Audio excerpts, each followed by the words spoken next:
Course में करेंगे क्या, मैं कहता हूं आप ऐसी नोटबुक बनाना। इकोनॉमी बड़ा डायनेमिक सब्जेक्ट है और डायनेमिज्म को कैप्चर करने के लिए कुछ चीजें इंसर्ट कभी करनी पड़ती हो, तो करने के लिए हमारे पास वो स्कोप होना चाहिए। स्कोप के लिए मुझे याद आया कि ऐसी नोटबुक बनाते हैं तो स्कोप बड़ा अच्छा रहता है कि आप पेजेस बना लें और ऐसी A4 शीट बना लेंगे, फाइल बना लेंगे, पेजेस इंसर्ट करेंगे, A4 शीट में लिखेंगे, तो जब मन आएगा तब वो A4 शीट लगा देंगे और अपनी चीजों को अपडेट कर लेंगे। अपडेशन बड़ा इंपॉर्टेंट है, तो ये आप काम आराम से कर सकते हैं। ठीक है, साथ में मैं आपको आज की क्लास में कुछ चीजें समझाऊंगा और उसके बाद कुछ चीजें कराऊंगा भी। इकोनॉमी क्यों पढ़ना चाहिए, क्या करना है इकोनॉमी में, क्या इंपॉर्टेंट थीम्स इकोनॉमी के, पीवाईक्यू और उनका इंपॉर्टेंस क्या है, सब चीज समझाऊंगा वन बाय वन। तो मैं बस आपसे ये कहूंगा, अगर आज आप बैठे हो तो A4 शीट लेके बैठना, अगर अगल बगल हो तो ले लो, नहीं है तो आज रफ कॉपी में लिख लो, उसको फिर A4 शीट में कन्वर्ट कर लेना और अपनी फाइल में अटैच कर लेना, कोई दिक्कत नहीं होगी। ठीक है, चलिए आइए मैं आपको समझाता हूं पहले इकोनॉमी क्यों जरूरी है। अच्छा, मैं आपसे कहूं, मैं टमाटर वमाटर लेके आया हूं आज, टमाटर टमाटर कह रहा हूं, आलू प्याज, सॉरी टमाटर लेके नहीं आया, सॉरी अबाउट इट आलू प्याज में लेके आया हूं। आज मैं आपको आलू ले लो, प्याज ले लो, आज तो मैं आपको बहुत सामान बेचने वाला हूं। ये आलू प्याज में आज को आपको बेच के जाऊंगा। जीवन में खाने के लिए कुछ भी खाना हो उसके लिए कुछ चीज प्रोड्यूस होती है। आलू प्रोड्यूस हुआ और आलू प्रोड्यूस करने के बाद आपको आलू परचेज करने पड़ेंगे। अगर आपने प्रोड्यूस नहीं किया, परचेज करना पड़ेगा। मतलब आपको आपके जीवन में नॉर्मली आपके घर के बारे में बात करें तो आपके घर में आपको सबसे ज्यादा जरूरत किस चीज की है? आपको अपने घर में सबसे इंपॉर्टेंट जो चीज है वो है आपके पास पैसा होना चाहिए, रुपया। आलू खरीदना हो, प्याज खरीदना हो, कपड़े खरीदना हो, कुछ भी खरीदना हो, रोटी कपड़ा मकान, रोटी के लिए पैसा, कपड़ा के लिए पैसा, मकान के लिए पैसा, तो मकान के लिए तो बहुत ज्यादा पैसा चाहिए मतलब पैसा तो चाहिए। और पैसा क्या है? इकोनॉमी है। इकोनॉमी जिसके पास है, जो पैसे वाला है, देखो कॉन्सेप्ट समझो। इकोनॉमी समझने से पहले ये समझो इकोनॉमी क्यों समझे। इकोनॉमी, मैंने कहा ना आपको, मैं आपको फिर से बोलना चाहता हूं, इकोनॉमी आत्मा में दौड़ेगी। Economy is all about feeling, it's everywhere, you just need to feel it. जीवन में आपको इकोनॉमी कभी समझ नहीं आई, कोई बात नहीं, कुछ नहीं आता कोई बात नहीं, मैं आपको जीरो से एडवांस समझाऊंगा। मतलब मैं जो आपको समझाऊं, बस मेरी बातें ध्यान से सुनना, आपको नींद नहीं आएगी। और ये टेक्निकल इश्यू होता रहेगा तो होते रहने देना, कोई बात नहीं, थोड़ी देर में अपने आप आ जाएगा। हम अपनी बातें कंटिन्यू करते हैं। अरे आ भी जाओ, ऐसा भी मत करो मतलब आपके घर में सबसे इंपॉर्टेंट चीज क्या है? सबसे इंपॉर्टेंट चीज है इकोनॉमी। इकोनॉमी बहुत जरूरी है। इकोनॉमी का मतलब क्या है कि पैसा। पैसा अगर जिसके पास है वो पावरफुल है।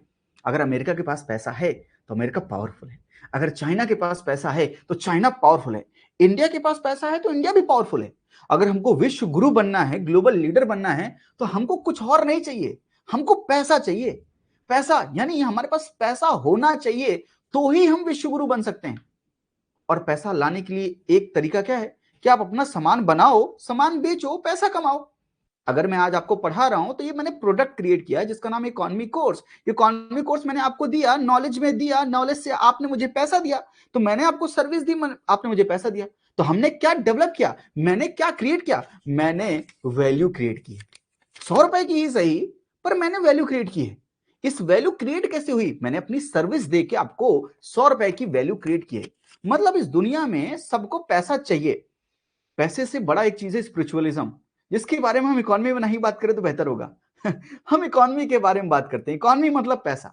तो घर में सबसे इंपॉर्टेंट क्या है? घर में सबसे इंपॉर्टेंट है पैसा। घर में सबसे इंपॉर्टेंट है पैसा। अब मेरी बात समझिएगा, पैसा जिसके घर में ज्यादा होगा वो क्या फील करेगा? इकोनॉमी आपको क्या देगी? इकोनॉमी आपको, मैं इसको थोड़ा सा बड़ा कर लेता हूं, इकोनॉमी आपको इंपावर्ड करेगी।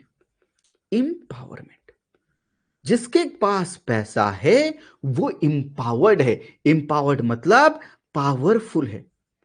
अगर मैं आपको एक बात बताऊं, लड़कियों ध्यान सुनना, ये आज हम विमेन के इंपावरमेंट की बातें कर रहे हैं। अच्छा, हम अगर किसी के इंपावरमेंट की बातें कर रहे हैं मतलब वो इंसान इंपावर्ड तो नहीं होगा ना, तभी तो हम बातें कर रहे हैं। आज हम मैन इंपावरमेंट की बातें क्यों नहीं कर रहे हैं? क्योंकि मैन इंपावर्ड हैं, ऐसा मान के चल रहे हैं, लेकिन वेमेन इंपावर्ड नहीं है। तो विमेन एम्पावरमेंट की बारे बातें बातें हम बहुत करते हैं।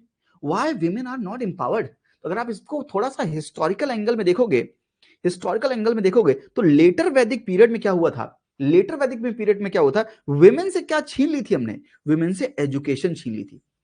अच्छा, विमेन्स एजुकेशन क्यों छीन लिया? क्योंकि लेटर वैदिक पीरियड में एक सिस्टम बना था जिसको हम क्या बोलते हैं, जनपद।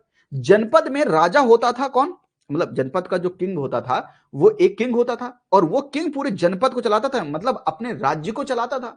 अच्छा, इस किंग के पास दो ऑप्शन थे। क्या ऑप्शन थे भाई? इस किंग के पास दो ऑप्शन ये थे कि ये अपने राज्य का, अगर इसका राज्य इतना है अभी, इसको जनपद से महाजनपद बनना है, अपने आप को बड़ा करना है। मतलब इस किंग को अपनी टेरिटरी को बढ़ाना है। टेरिटरी को बढ़ाने के दो तरीके, या तो आप किसी दूसरी टेरिटरी को क्या कर दो, एनेक्स कर दो, यानी वॉर पे चले जाओ, लड़ाई कर लो, और लड़ाई करके किसी को हरा दो और उसकी टेरिटरी कब्जा कर लो। पहला तरीका ये। दूसरा तरीका क्या था कि आप इस दूसरे वाले राजा के साथ अपनी बेटी की शादी करवा दो, या उनके बेटे की, अपने बेटी की उनकी बेटी से शादी करा दो, मतलब मैरिज अलायंस कर लो। मतलब मैरिज अलायंस कर लो। I hope getting my point. तो राजा अपनी टेरिटरी बढ़ाने के दो तरीके थे, या तो लड़ाई करके टेरिटरी बढ़ाए, या तो अपनी बेटियों की या बेटों की शादी करवा के टेरिटरी बढ़ाए। यही दो तरीकों से टेरिटरी बढ़ सकती थी। अच्छा, विमेन, लड़कियां अपने पापा के कहने पे, राजा के कहने पे कहीं पे शादी करें, इसके लिए विमेन पावरफुल नहीं होनी चाहिए। अगर विमेन के पास एजुकेशन होगी तो ज्ञान होगा, ज्ञान होगा तो उसका खुद का ओपिनियन होगा, खुद का ओपिनियन होगा तो बोलेगी कि मुझे उस लड़के से शादी नहीं करनी है, मुझे तो इससे शादी करनी है। तो विमेन को एज अ टूल यूज करना, कि हम अपनी पावर को बढ़ाने के लिए, अपनी टेरिटरी को इनलार्ज करने के लिए विमेन को एज अ टूल यूज किया गया। विमेन को, माफ कीजिएगा, मतलब दैट इज हिस्ट्री यार, यही हमारा सत्य है, यही हमारा ट्रुथ है, इसको हमें मानना पड़ेगा, समझना पड़ेगा। मतलब विमेन को एज अ टूल यूज किया हमने, ताकि हम अपनी टेरिटरी को और बढ़ा सकें, अपने आप को पावरफुल कर सकें, और विमेन की मर्जी ना चल पाए, विमेन कुछ बोल ना पाए। आज भी कई घरों में नहीं बोल पाती विमेन, कुछ बोल ना पाए, तो उनको क्या रहने दो, उनको अनपढ़ रहने दो, उनको अनएजुकेटेड रहने दो। एजुकेशन होगी तो बातें बोल पाएंगी, एजुकेशन होगी तो कल के दिन इंप्लॉयमेंट मिलेगा। आज की दुनिया में अगर एजुकेशन है तो इंप्लॉयमेंट मिलेगा, इंप्लॉयमेंट मिलेगा तो पैसा कमाएंगी, पैसा कमाएंगी तो क्या आएगा, इकोनॉमी आएगी, इकोनॉमी आएगी तो क्या बनेंगी, इंपावर्ड बनेंगी। आज हम विमेन इंपावरमेंट के बारे में बात क्यों कर रहे हैं? क्योंकि जो विमेन इंपावर्ड नहीं थी, तो क्यों नहीं थी, क्योंकि एजुकेशन नहीं थी, तो उसके पास इंप्लॉयमेंट नहीं था, इंप्लॉयमेंट नहीं था तो पैसा नहीं था, पैसा नहीं था मतलब इकोनॉमी नहीं था। जब इकोनॉमी नहीं था तभी तो बेचारी सफर कर रही थी, तभी तो एम्पावर्ड नहीं थी। और आज हमने क्या किया, आज हमने विमेन को एम्पावरमेंट करने के लिए बोला, बेटी बचाओ, पहले तो उसको पैदा कर लो, बेटी बचा तो लो, फिर बेटी पढ़ा लो। पढ़ा क्यों लो, एजुकेशन दे दो बेटी को, और बेटी को एजुकेशन देने के बाद बेटी को एम्प्लॉयमेंट दो, स्किल दो, एम्प्लॉयड करो, और साथ में उसका एम्पावरमेंट करो। आई होप पूरा कनेक्शन आप समझें कि सबकी जड़ क्या है, ये रुपया है, ये करेंसी है, ये इकोनॉमी है। अगर आज हम बात करें इंपावरमेंट की, विमेन इंपावरमेंट की, इंपावर्ड विमेन को कौन करेगा, इकोनॉमी ही करेगा। बोलो एग्री हो तो बोलो थम्स अप, एक बार थम्स अप दे दो कि हाँ भैया हम एग्री कर रहे हैं। सर इतना भी मत बताओ कि मुझे एग्री करना पड़ जाए है ना, एग्री पक्का ठीक है। तो economy is equal to empowerment. तो अगर कोई देश अपने आप को एम्पावर्ड करना चाहता है तो अपनी इकोनॉमी को बड़ा करेगा। पर इकोनॉमी अभी हमने समझा नहीं, लेकिन हम ये समझ रहे हैं कि हाँ इकोनॉमी कुछ होती है जिसको हमें बढ़ाना है, एम्पावरमेंट करना है, ताकि वो देश बड़ा हो सके। पहले राजा बड़े होते थे, आज हम राजा की जगह पर देश को बड़े कर रहे हैं। पहले जनपद होते थे, आज देश हैं। पहले किंग होते थे, आज प्रेसिडेंट एंड पीएम है हमारे देश में। आई hope getting my point, yes पक्का, ठीक है। यानी इकोनॉमी।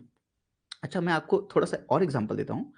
अगर ये कार है, कार मैं बड़ी सुंदर बनाता हूं, थोड़ा सा बेइज्जती मेरी मत करना, वरना मैं तो कार बड़ी अच्छी बना दूंगा एकदम। ओहो हो, ये सनरूफ वनरूफ है, और यहाँ पे मैंने कुछ एंटीना वंटीना लगा रखे हैं, ठीक है। ये कार क्या है? अच्छा, ये कार है। अच्छा, जिसके घर में कार है उसको क्या बोलते हैं? अरे वेल्दी आदमी है भाई, उसके पास कार है। मतलब ये कार क्या है? कार एक तरह से इकोनॉमी है, पैसे से खरीद के लाते हो, करेक्ट। तो अगर मैं कहूं ये कार क्या है, ये कार आपकी इकोनॉमी है। तो कार अगर इकोनॉमी है तो कार में एक ड्राइवर, ड्राइविंग सीट होती है, बाकी लोग बैठते हैं, पैसेंजर सीट होती है। तो कोई तो कार को चला रहा होगा, कोई तो कार को चला रहा होगा। और अगर इंडियन इकोनॉमी है, हमारे देश की इकोनॉमी, उसको कोई तो चला रहा होगा। पता वो चलाता कौन है? वो चलाता है पॉलिटी। वो चला कौन रहा है? पॉलिटी चला रहा है। तो polity is a driver of economy, polity economy को ड्राइव कर रहा है। तो अभी आपने क्लास 1 की है पॉलिटी की, आई होप गेटिंग माय पॉइंट। मजा आ रहा है आपको क्लास करने में, है ना। फिल्म परफेक्शन प्रोग्राम में पॉलिटी क्लास हो गई, सुबह हुई थी, और हम अब इकोनॉमी की क्लास कर रहे हैं, और इकोनॉमी कोर्स में जो है उनके लिए भी इकोनॉमी कोर्स कर रहे हैं। आई होप आप समझ रहे हैं। तो polity is a driver of economy. Polity economy को ड्राइव करता है। तो जिसको इकोनॉमी समझनी है उसको पॉलिटी भाई ड्राइवर भी समझना पड़ेगा। इसीलिए अगर आप समझे यूपीएससी के पेपर में 100 क्वेश्चन आते हैं, उसमें 15-20% वेटेज पॉलिटी का है, 15-20%, 15-20% वेटेज इकोनॉमी का है। क्यों भैया? 40% वेटेज पॉलिटी इकोनॉमी से क्यों है? अगर पॉलिटी और इकोनॉमी नहीं समझेंगे तो ये नहीं समझेंगे चला कौन रहा है और चला किसे रहा है। पॉलिटी चला रहा है, पॉलिटी ड्राइवर है, चला किसे रहा है, इकोनॉमी को चला रहा है। तो अगर आप करके दिन अगर पॉलिटी में देखें आप elective executive and permanent executive, आप परमानेंट एग्जीक्यूटिव का पार्ट बनेंगे, आप ब्यूरोक्रेसी का पार्ट बनने जा रहे हैं। तो ब्यूरोक्रेसी का काम क्या है? ब्यूरोक्रेसी का काम है यही इस इकोनॉमी को रन करना। इतना बात समझ रहे हैं? यानी पॉलिटी इकोनॉमी को चला रहा है। अच्छा, अगर मैं आपसे कहूं बैक सीट पे कौन बैठा है, तो बैक सीट पे कौन बैठा है? बैक सीट पे हम सब बैठे हैं, we the people of India. We the people of India are at the back seat. हम सब बैठे हैं बैक सीट पे। और हम क्या बोल रहे हैं? हम ही में से हमने क्या किया है, कुछ लोगों को सिलेक्ट करके ड्राइवर बना दिया है, और उस ड्राइवर को बोला है कि अपनी इकोनॉमी की कार अच्छी चलाना, कहीं भिड़ा उड़ा मत देना, हमारी जान खतरे में आ जाएगी। आई hope you getting my point. ये एग्जाम्पल आपको समझ में आ रहा है। तो पॉलिटी इकोनॉमी को ड्राइव कर रही है। So polity is a driver of economy. इतनी बात समझ में आ रही है। लेकिन अगर पॉलिटी इकोनॉमी को ड्राइव कर रही है, तो वैसे अगर आपका घर में कोई गाड़ी ड्राइव करता है तो आप गाड़ी ड्राइव करने वालों को क्या देते हो? सैलरी, पैसा। तो इस पॉलिटी ने पूछ लिया, मोदी साहब ने पूछ लिया इकोनॉमी से कि hello economy, I am driving you better. मैं $5 ट्रिलियन की इकोनॉमी बनाऊंगा। विकसित भारत, विकसित भारत का सपना है, ग्लोबल लीडर बनेंगे हम।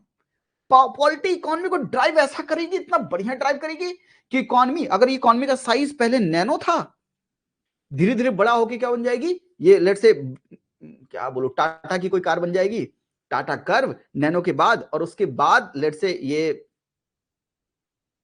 BMW बन जाएगी। ठीक है, तो ये कार का साइज बड़ा करना पड़ेगा। तो पॉलिटी कह रही है इकोनॉमी से कि मैं तुम्हें ड्राइव कर रही हूं, आई एम एम्पावरिंग यू, लेकिन बदले में क्या मिलेगा मुझे? तो पॉलिटी ने पूछ ही लिया आखिरकार कि भैया इतना काम कर रहे हैं, बदले में क्या मिलेगा? तो इकोनॉमी ने हंस के कहा कि पॉलिटी, तुम्हें सबसे ज्यादा जरूरी क्या है? तो पॉलिटी ने कहा कि मुझे अपनी सत्ता जरूरी है, मुझे अपनी सत्ता जरूरी है। I want to sit here, I want to be in ruling party. मैं रूलिंग पार्टी, मैं देश को चलाना चाहती हूं बहुत लंबे समय तक। तो इकोनॉमी ने बोला तथास्तु। इकोनॉमी ने बोला अगर मुझे अच्छे से चला लिया, मतलब अगर मुझे अच्छे से चला लिया, मतलब इकोनॉमी अगर मजबूत कर ली, पैसा ही पैसा है देश में, अरे पैसा ही पैसा है, पैसा ही पैसा। अगर पैसा ही पैसा है, गरीबी कम हो रही है, लोगों को रोजगार मिल रहा है, एम्प्लॉयमेंट मिल रहा है, पुअर पीपल कम हो रहे हैं, तो देश के लोग क्या करेंगे? देश के लोग वोट करेंगे कि हर हर मोदी, हर घर मोदी। मैं किसी पार्टी का नहीं हूं ना ही मैं किसी पार्टी का कभी बन सकता हूं। मैं आपको सिंपल ये बताना चाहता हूं कि इकोनॉमी पॉलिटी से क्या कहेगी? इकोनॉमी पॉलिटी से कहेगी तथास्तु। आप जहां हो, जैसा करना चाहते हो, जीवन भर मुझे चलाना चाहते हो, मैं चलने के लिए आपके साथ तैयार हूं। तो पॉलिटी, इकोनॉमी ने पॉलिटी को क्या दी? स्टेबिलिटी दी, पॉलिटिकल स्टेबिलिटी दी। पॉलिटी ने इकोनॉमी को पॉलिटिकल स्टेबिलिटी दी, और इकोनॉमी ने पॉलिटी को, और पॉलिटी ने इकोनॉमी को क्या किया? ड्राइव किया। इकोनॉमी है तो क्या है? एम्पावरमेंट है। आई होप इतना समझ में आया आपको। तो पॉलिटी क्यों पढ़ना चाहिए? पॉलिटी पढ़ना चाहिए ताकि इकोनॉमी को अच्छे से ड्राइव किया जा सके। ठीक है, लेकिन सिंपल एक कॉन्सेप्ट है। कॉन्सेप्ट ये है दोस्तों, अगर जिसके घर में पैसा बहुत है, और सोचो तुम्हारे घर में पैसा बहुत है और तुम्हारे घर के गेट अच्छे नहीं हैं, तुम्हारे घर के अगल बगल गरीब लोग रहते हैं, बहुत गरीब लोग, और उनका एथिक्स अच्छा नहीं है, गरीब भी हैं, एथिक्स भी अच्छा नहीं है। तो जिस दिन तुम्हारे घर का, अगर ये तुम्हारा घर है, इस घर में मान लो गाड़ी खरीदी है, BMW है, ऑडी है, और इसमें खूब ढेर सारा सोना है, चांदी है, लोग बहुत पावरफुल हैं, लेकिन यहाँ पर 15-20 गार्ड भी रहते हैं। इस घर में 15-20 गार्ड भी हैं विद AK-47। लेकिन ये घर जो है घिरा हुआ है स्लम पीपल से। इस घर के अगल बगल जो है सारे जो लोग हैं वो पुअर लोग विथआउट एथिक्स, जिनके पास एथिक्स नहीं है वो रह रहे हैं।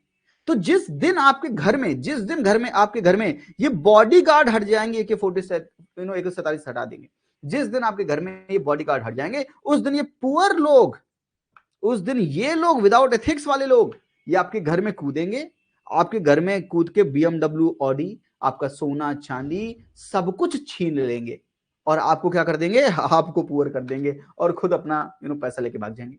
विच मीन्स यानी जहां पर पैसा है वहां पर आने के लिए क्या है, लुटेरे भी हैं। और लुटेरे से याद आया मुझको, लुटेरों का नाम बता दो, एक नाम बता दो। लुटेरे तो बहुत आए हमारे देश में, एक लुटेरा बहुत दिनों तक लूट के गया हमको, 200 साल तक लूटा है हमको भैया। उस लुटेरे का नाम द ब्रिटिशर्स। ये लूट के ले गए हमको।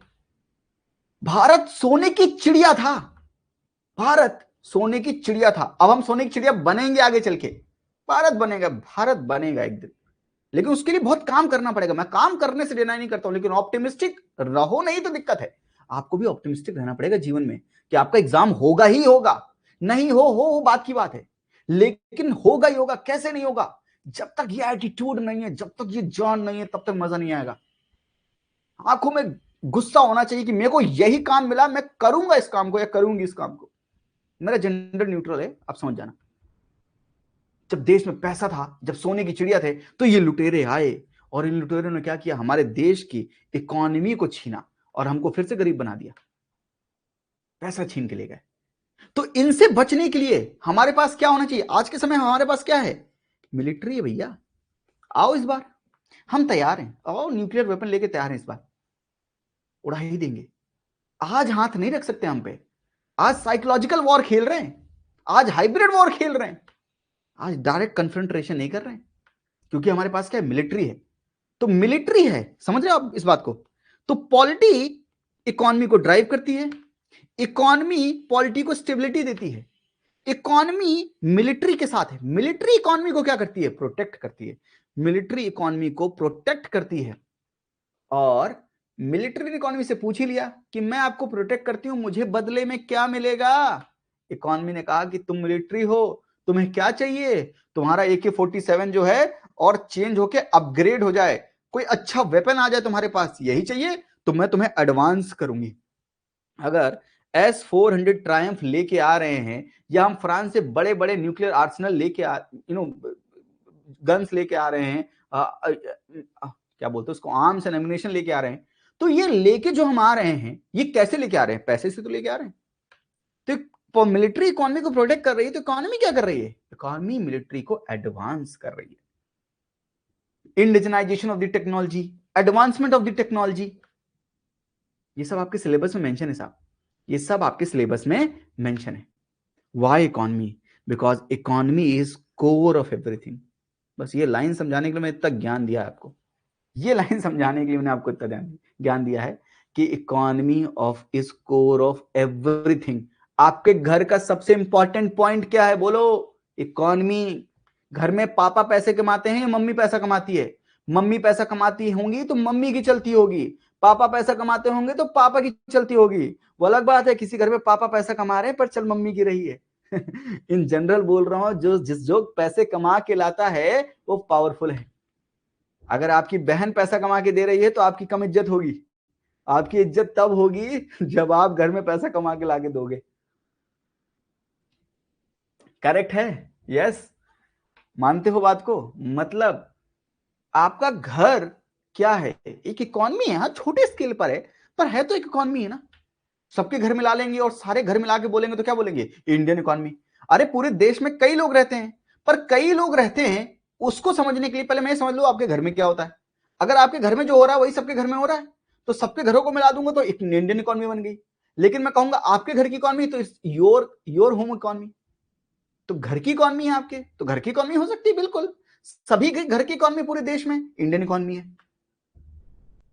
Correct, yes. इकोनॉमी क्यों पढ़ना है, इकोनॉमी क्यों समझना है, इसलिए मैं कहता हूं पॉलिटी इकोनॉमी से इतने सवाल आ क्यों रहे, because these are core of UPSC, नहीं, these are core of your life. आपकी जिंदगी का लाइफ का कोर है ये। आप किस लिए पढ़ रहे हैं सर, आप दुनिया में सबको सबका वेलफेयर करना चाहते हैं, बिल्कुल, लेकिन मैं आपसे कहूं कि आपके बनने के बाद मैं आपको सैलरी नहीं दूंगा, बस आपसे काम करवाऊंगा, वेलफेयर करोगे। आप कहोगे सर कुछ तो पैसा दो, इकोनॉमी तो दो, काम ही करवाए जा रहे हो, पैसे तो दो, पैसे तो दो। करेक्ट बात है, यस। विच मीन्स इकोनॉमी क्या है, इकोनॉमी एम्पावरमेंट है। इकोनॉमी क्या है, इकोनॉमी कोर है। देखिए मैंने आपको एक छोर से पकड़ना सिखाया है, एक पॉइंट समझाया, इसी पॉइंट को पूरे लेक्चर में समझाऊंगा और हर चीज को आपको कनेक्ट करना पड़ेगा। तो ये जो गेम है ये इंटरकनेक्शन का गेम है। आई होप गेटिंग माय पॉइंट। तो इकोनॉमी क्यों है? क्योंकि वो कोर है। लेकिन चलो ठीक है, इंपॉर्टेंट है, एग्जामिनेशन में इंपॉर्टेंट है, एग्जामिनेशन में भी तो इंपॉर्टेंट है। एग्जामिनेशन इकोनॉमी में 2015 में देखिए 14 क्वेश्चन, 2016 में 14, 2017 में 12, 2018 में 17, 2019 में 20 क्वेश्चन, 2020 में 17 क्वेश्चन, 2021 में 14 क्वेश्चन, 2022 में 16 क्वेश्चन, 2023 में 14 क्वेश्चन, अरे कहां गया 14 क्वेश्चन, 2024 में 15 टू 17 क्वेश्चन फ्रॉम इकोनॉमी। इधर उधर की बातें मत करो, कंसंट्रेट, फोकस, फोकस हटा, सावधानी हटी, दुर्घटना घटी। 2024 मुझे छोड़ना मत, मैंने जहां से हेलो हेलो हेलो कंसंट्रेशन 2024 में 15-17 सवाल आए इकोनॉमी से, which means economy is important from exam perspective. क्यों इंपॉर्टेंट है? सवाल बताते हैं, मैं थोड़ी कह रहा हूं क्वेश्चन पूछना बंद कर दे यूपीएससी में, इकोनॉमी पढ़ाना बंद कर दूंगा आपको। भाई जब इकोनॉमी की इंपॉर्टेंस नहीं होगी तो पढ़ाऊंगा क्यों फिर? तो इकोनॉमी इंपॉर्टेंट है इसलिए पढ़ा रहा हूं मैं आपको। I hope you are getting my point.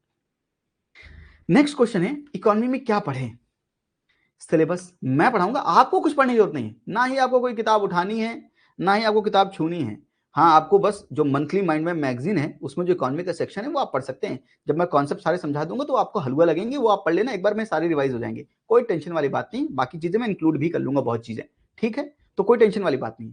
तो इकोनॉमी में क्या पढ़ें? अरे भैया ऐसा मत करो, इकोनॉमी में क्या पढ़ें? सिलेबस, सिलेबस को मैंने थीम्स में तोड़ दिया है खुद से, मैंने थीम वाइज पढ़ाऊंगा आपको। तो जो जरूरी है एग्जामिनेशन के पर्सपेक्टिव से मैं वो चीजें कवर करवा दूंगा ताकि एग्जामिनेशन में आपको दिक्कत ना हो। नॉलेज बहुत है, मैं आपको एक टॉपिक के ऊपर 10 घंटे ज्ञान दे सकता हूं, पर आपको 10 घंटे का ज्ञान नहीं चाहिए, आपको उतना चाहिए जो एग्जामिनेशन के पर्सपेक्टिव से इंपॉर्टेंट है। उतनी ही बात करूंगा जितनी बात करने का मोटिव बनता है एग्जामिनेशन के पर्सपेक्टिव से। प्रीवियस ईयर क्वेश्चंस एग्जामिनर के माइंडसेट को समझने में हेल्प करेगा। तो यूपीएससी, सीएससी हो, सीडीएस हो, सीएपीएफ हो, इनके प्रीवियस ईयर क्वेश्चन करेंगे। करंट अफेयर हो या कंटेम्पररी इश्यूज हो, यहीं पर इंक्लूड कर लेंगे। बजट, इकोनॉमिक सर्वे भी। आपको कुछ नहीं करना है। मैंने अगर आपसे बोल दिया it is 1 point solution, then this means this is 1 point solution. ना आपको रमेश सिंह पढ़नी है, ना संजीव वर्मा, आपको किसी के नोट्स नहीं पढ़ने हैं। इतने बल्कि नोट्स, इतने भारी भारी नोट्स, किसी की बुराई नहीं है, पर इतने ज्यादा नोट्स, अरे हमने तो सब कुछ कवर किया इसलिए इतने लंबे नोट्स बन गए हैं, बाकी टीचर्स कवर नहीं करते इसलिए उनके नोट्स छोटे होते हैं। मैं पढ़ाऊंगा आपको, पढ़ाने के बाद नोट्स देख लेना आपने, और एग्जामिनेशन के सवाल करके देख लेना, और फिर मुझे बोलना कि एग्जामिनेशन के पर्सपेक्टिव से क्या मैंने कोई चीज छोड़ दी है, एग्जामिनेशन के पर्सपेक्टिव से क्या कोई सवाल नहीं लगा आपसे। 90% सवाल आपके लगेंगे, इतने ढेर सारे नोट नहीं, इतने में तो अपना नरेटिव सेट करने के लिए कोई कुछ भी बोल सकता है सर, मैं भी बोल सकता हूं हजार चीजें। इतने नोट्स हैं, हमने इतने नोट्स इसलिए दिए ताकि दुनिया की हर चीज कवर हो जाए। अरे समंदर कवर करके ले आओ, फिर बोल देना यहीं से आया। इतने कंसाइज पढ़ाओ, टू द पॉइंट पढ़ाओ, तो समझ में आया ना कि टीचिंग क्या है। तो मैं आपसे कहूंगा कि आपको अगर मैंने बोला 1 पॉइंट सोल्यूशन ये है, तो 1 पॉइंट सोल्यूशन ये है। और जो पीडीएफ चलाएगा उसको खूब मारेंगे। लिखना है क्लास में लिखवाऊंगा। मेहनत करना चाहते हो तो करो, नहीं करना चाहते हो कोई बात नहीं, पीडीएफ का भंडार है ना आपके पास, अभी भी है ना। कितना पढ़ लिया आपने? कितनी पीडीएफ पढ़ ली है भाई? मंथली माइंड में मैगजीन दे रहा हूं, कितनी पढ़ के बैठे हो आप? ऑनेस्टली बताओ, अपने अंदर से पता चल जाएगा आपको। पीडीएफ नहीं, नोट्स बनवाऊंगा, लिखवाऊंगा, और आप लिखेंगे। और इतने कम नोट्स में जब आप रिवाइज करने जाएंगे अपनी ओन हैंड राइटिंग में, ऐसे रिवाइज होगा, ऐसे। अपना बर्डन कम करने आए हो ना मेरे पास, सही गाइडेंस लेने आए हो ना, सही तरीके से पढ़ने आए हो ना। मैं आपका काम कम नहीं करने वाला, मैं आपका काम जो सही काम है वो करवाने वाला हूं, वो काम करवाने वाला हूं। तो आपको लगेगा कि सर कितने, आप क्यों नहीं देते हो? क्योंकि आपका भला नहीं है सर। मैं नहीं देता हूं, मैं कभी नहीं देता हूं। बाकी टीचर्स देंगे, दे देंगे, कोई दिक्कत नहीं है, वो पढ़ाएंगे, वो दे देंगे। मैं नहीं देता हूं, क्योंकि मुझे पता है कि इकोनॉमी में क्या दिमाग में है और क्या लिखना है। सबका अपना अपना स्टाइल है, सबका अपना अपना स्टाइल है। इसलिए मैं आपसे कह रहा हूं, जैसा मैं करवाऊं वैसा करेंगे, तब इकोनॉमी के सवाल आपसे नहीं लगेंगे, तब आप मुझसे कहना।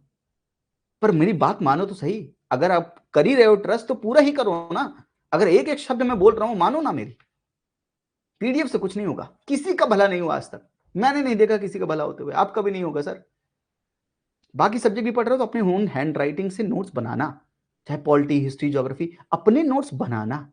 वो तुम्हारे नोट्स ना तुम्हारे लिखे हुए हैं, तुम्हारे हाथ से लिखे हुए हैं, तुम्हारा ब्रेन उसको रिकॉग्नाइज करता है सर। पहले जमाने की पढ़ाई देखिए, मॉडर्न जितना हो रहे हैं उतना मॉडर्न, इतना ज्यादा मॉडर्न हो गए हैं। अभी आप लोग आधे लोग कैसे बैठे होंगे? आप अपने बेड में बैठे होंगे, क्लासरूम में ऐसे बैठते हो बेड में, ऐसे फैल के बैठोगे कि हाँ सर पढ़ा दो, पीडीएफ तो आई है हमारे पास, ऐसे पढ़ेंगे आप? ये है पढ़ाई करने का तरीका, ये है पैसिव तरीका। हमारा गुरुकुल सिस्टम ज्यादा अच्छा था। Go back to the Vedas, मैं तो यही बोल दूंगा फिर। मॉडर्न टेक्नोलॉजीज क्या आपको रिलैक्स करने के लिए, ऐसे रिलैक्स करने के लिए कि आप वीक बन जाओ? पहले लोगों को नंबर याद रहते थे, 1000 नंबर थे, अपने घर के नंबर याद रहते थे। आज तो अपने घर के नंबर याद नहीं है, मोबाइल खोजे तो नंबर नहीं पता, मम्मी का नंबर क्या है, पापा का नंबर क्या है, कॉल कैसे करें। इतने लाचार नहीं बनना है, इतना विवश नहीं करना अपने आप को। इस ब्रेन की कैपेसिटी बहुत है सर, इस ब्रेन को यूज कीजिए, ये बहुत बढ़िया यूज होगा, ये बढ़िया यूज होगा। यस, ठीक है। मैं एंग्री नहीं हूं मैं बिल्कुल गुस्सा नहीं हूं आपसे, मैं आपको समझा रहा हूं, क्योंकि मुझे बार बार अब लोग पूछते ना PDF PDF, oh my God, इतने ढेर सारे कमेंट पीडीएफ के, पीडीएफ दे दो, पीडीएफ दे दो। मंथली माइंड में मैगजीन की पीडीएफ दी है, देख लो उसको। उसमें उसमें तो चलो मैंने इतना क्रिस्प करके लिखा है, उसमें तो चलो नोट्स बनाने की जरूरत नहीं है क्योंकि इतना ढेर सारा है, मान लिया। लेकिन ये तो पढ़ रहे हो ना, पढ़ते समय तो लिखो कम से कम। अगर मैं करंट अफेयर वो पढ़ाता ना, मैं उसकी भी आपको पीडीएफ नहीं देता, मैं लिखवाता, क्योंकि मुझे पता है लिखने का क्या मतलब है। इसीलिए मैं आपको बोल रहा हूं, sit with notebook and pen. Economy is too easy, बहुत इजी है। अगर आपको जीवन में बहुत डिफिकल्ट लगी है, बहुत इजी है। क्लासेस ऑनलाइन है, फीलिंग में पूरी ऑफलाइन वाली देने वाले हूँ, फीलिंग में ऑफलाइन वाली देने वाला हूँ। And clear your concept in class only, consolidate it with in 24 hours. अगले दिन क्लास के पहले कुछ नहीं करना आपको। 2 घंटे की इकोनॉमी क्लास हुई, कॉन्सेप्ट समझ लिया आपने, सब कुछ लिख लिया, उसके बाद अगले दिन आने से पहले बस आधे घंटे पढ़ के आना। बस लंच किया, लंच करने के बाद आधे घंटे पढ़ना, इकोनॉमी क्लास में बैठ जाना। आधे पौन घंटा पढ़ के आओगे, रोज रिवाइज करके आओगे, मैं कह रहा हूं तुम्हें इकोनॉमी में कोई हरा ही नहीं सकता। जितना पढ़ो उसको कंसोलिडेट जरूर करो। कॉन्सेप्ट को कंसोलिडेट करना बहुत जरूरी है, कॉन्सेप्ट को कंसोलिडेट करना बहुत जरूरी है। Concept, connectivity, consolidation. मैं ये आपको तीनों C3, इस C3 का फॉर्मूला समझाऊंगा। कॉन्सेप्ट पढ़ाऊंगा, कनेक्ट करवाऊंगा, एक कॉन्सेप्ट दूसरे कॉन्सेप्ट से कनेक्टेड है। मैं आपको सबसे पहले जीडीपी पढ़ाता हूं, क्यों? क्योंकि जीडीपी पूरी इकोनॉमी से कनेक्टेड है, जीडीपी ही इकोनॉमी है, जीडीपी ही इकोनॉमी। और जब आपको इकोनॉमी पूरी कनेक्टेड पढ़ाऊंगा ना, तो आपको economy as a one point source लगेगी कि इसमें क्या पढ़ना है, सब तो कनेक्टेड है, क्या याद करना है, कुछ याद करने की जरूरत नहीं, सब ऑटोमेटिकली कॉन्सेप्ट है। इसलिए चिंता मत कीजिए, चिंता मैं आपकी कर रहा हूं इकोनॉमी में, आपको चिंता नहीं करना है, बस जो मैं कह रहा हूं वो करो। बस कनेक्ट, कॉन्सेप्ट समझिए, कनेक्टिविटी डेवलप कीजिए, कंसोलिडेशन कीजिए। कॉन्सेप्ट कनेक्टिविटी मैं करवाऊंगा, कंसोलिडेशन करके आना भैया, ठीक है। चलिए हेडिंग डालिए इंडियन इकोनॉमी, हेडिंग डालिए इंडियन इकोनॉमी। आइए कुछ पढ़ते हैं और मैं कुछ चीज समझाता हूं आपको। हेडिंग डालिए इंडियन इकोनॉमी। मैंने आपको आधे घंटे कम से कम ये समझाया है कि इकोनॉमी क्यों पढ़ना जरूरी है, अब पढ़ाऊंगा ताकि अब आपको समझ में आए। चलिए,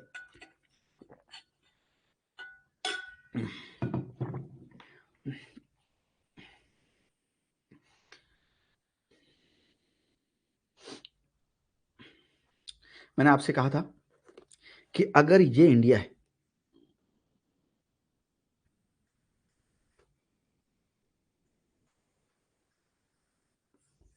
अगर ये इंडिया है जो कि है, और इंडिया में आप यहां पर रहते हो, ये आपका घर है, दिस इज योर होम, आपका घर है ये। अगर मैं सिर्फ आपके घर के बारे में बात कर रहा हूं, सिर्फ आपके घर के बारे में बात कर रहा हूं, तो बहुत ही स्मॉल स्केल पे बात कर रहा हूं, बहुत छोटे लेवल पे बात कर रहा हूं, करेक्ट, सिर्फ आपके घर के बारे में बात कर रहा हूं। लेकिन अगर मैं इंडिया पे सभी घरों के बारे में बात कर रहा हूं, इंडिया में जितने लोग रहते हैं, अगर 140 करोड़ लोग रह रहे हैं, अगर मैं 140 करोड़ लोगों के बारे में बात कर रहा हूं, मतलब मैं पूरे देश के बारे में बात कर रहा हूं। अगर मैं आपसे कहूं कि ये आपके घर की इकोनॉमी हो सकती है, तो मैं अगर पूरे इंडिया को बोल दूं तो ये पूरे इंडिया की इकोनॉमी हो सकती है। तो मतलब आप बहुत छोटे लेवल पे बात करोगे तो क्या बोलोगे, इसको बोलते हैं हम माइक्रो इकोनॉमी है, ये माइक्रो इकोनॉमी है from the individual point of view, from individual point of view. और ये जब पूरे देश के बारे में बात करते हैं, इसे हम बोलते हैं मैक्रो इकोनॉमी, पूरे देश की इकोनॉमी है from a nation point of view. तो इकोनॉमी को दो तरह से सेग्रीगेट किया गया है, मैं सब लिखवाऊंगा। इकोनॉमी को दो तरह से सेग्रीगेट किया है, macro and micro economy, macro and micro economy. Micro का मतलब क्या है, माइक्रो का मतलब है study of economy from individual point of view. सब दिखाऊंगा, सब दिखाऊंगा, थोड़ा सा आ जाएगा, कोई बात नहीं, कभी कभी टच हो जाता है, हिल जाता है। माइक्रो इकोनॉमी में लिखिए study of economy from individual point of view, study of economy from individual point of view. For example, आप क्या चीजों की डिमांड करते हैं, किन चीजों की सप्लाई करते हैं। मैं आपको टीचिंग की सप्लाई कर रहा हूं, आपने डिमांड क्या की थी, इकोनॉमी कोर्स की, तो मैं सप्लाई क्या कर रहा हूं, इकोनॉमी कोर्स का। तो study of economy from individual point of view, आपको क्या चाहिए, मैं क्या दे रहा हूं आपको, demand supply, this is what, this is micro economy, this is micro economy.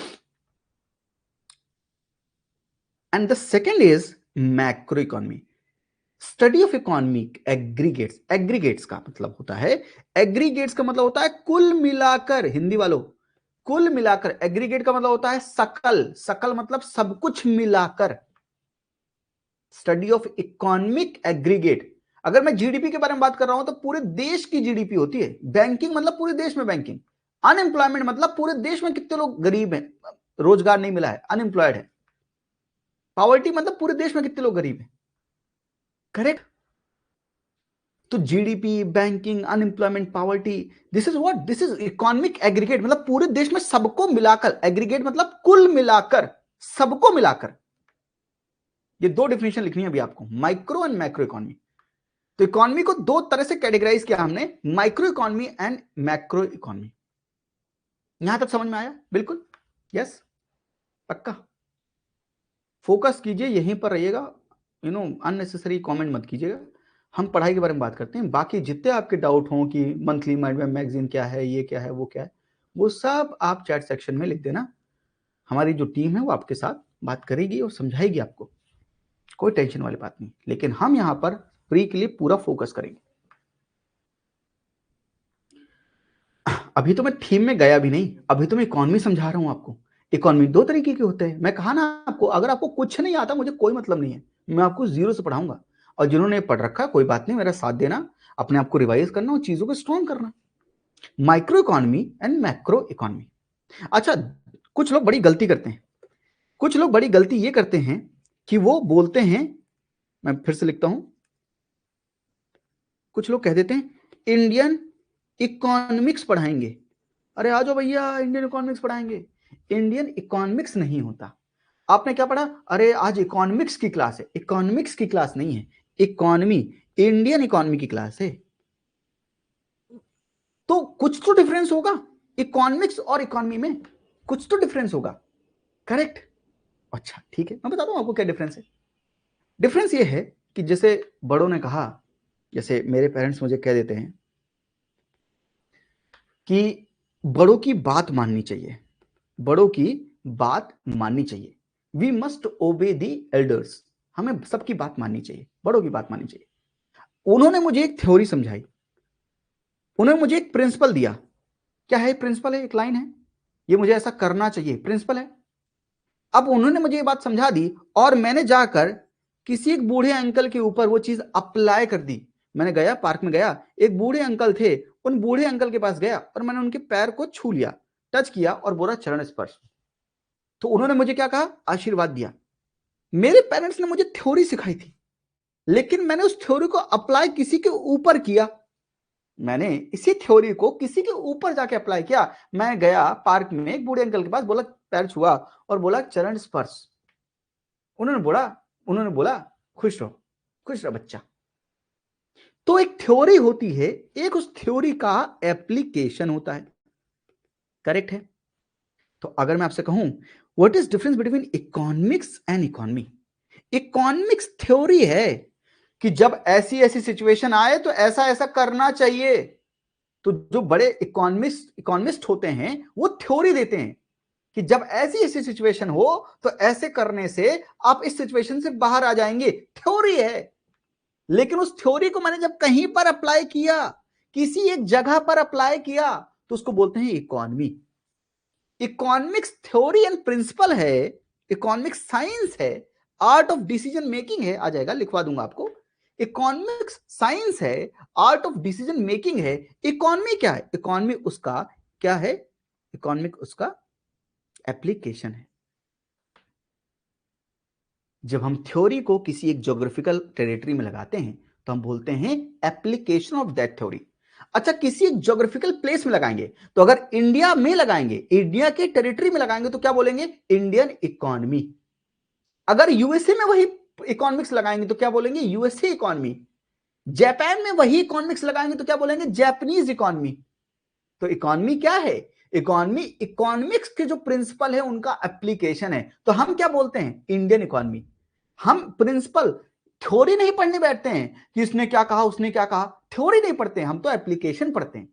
Indian economy पढ़ते हैं। आपके सिलेबस में क्या है? Indian economy.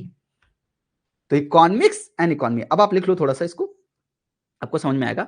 इकोनॉमिक्स का मतलब है, economics is a science, art of decision making regarding the usage of scarce resources under the condition of scarcity to attain the maximum satisfaction. लिखा है, जब आपके पास रिसोर्स कम हो, आपके पास किसी चीज की कमी हो, उन कम रिसोर्सेस में कैसे मैक्सिमम आउटपुट निकालना है। आपके पास घंटे कम है पढ़ने के लिए, उन कम घंटे में कैसे पढ़ें कि आपका मैक्सिमम आउटपुट आए। ये जो थ्योरी बनाई आपने, वो क्या है? इकोनॉमिक्स है। लेकिन इकोनॉमी क्या है? इकोनॉमी एक्चुअल में पढ़ना है। इकोनॉमी क्या है? जब आप थ्योरी को, व्हेन अ कंट्री और a geographical region is defined in the context of economic activity, it is known as economy और इकोनॉमिक सिस्टम। जब आप किसी टेरिटरी के अंदर वो चीजों को अप्लाई कर देंगे तो हम क्या बोलेंगे? इकोनॉमी। तो what is it? Theory and principle, and this is what? Application of economics, practical application of economics. लिख लो, लिख लो, छोटे छोटे वर्ड्स लिख लो बस। Economics determines how human being make decision when there is a scarcity of resource. क्या determine करता है कि जब कमी हो रिसोर्सेज की तो क्या डिसीजन लोगे, कैसे लोगे, थ्योरी क्या है। And how resources are allocated among the different member of the society. अब उसको रियल लाइफ में जाके लगा दो कि कैसे आप बांट रहे हो, कैसे सबको रिसोर्सेज एलोकेट कर रहे हो। आपने सीखा था ना थ्योरी में कि कैसे रिसोर्सेज बट रहे हैं। आज ये ज्यादा दिक्कत दे रहा है, मैं इसका कुछ करूंगा, टेंशन मत लो। इकोनॉमिक्स क्या है? इकोनॉमिक्स है कि कैसे आप बांटोगे, कैसे डिसीजन लोगे। लेकिन इकोनॉमी क्या है? कि आप वाकई में कैसे डिस्ट्रीब्यूट कर रहे हो।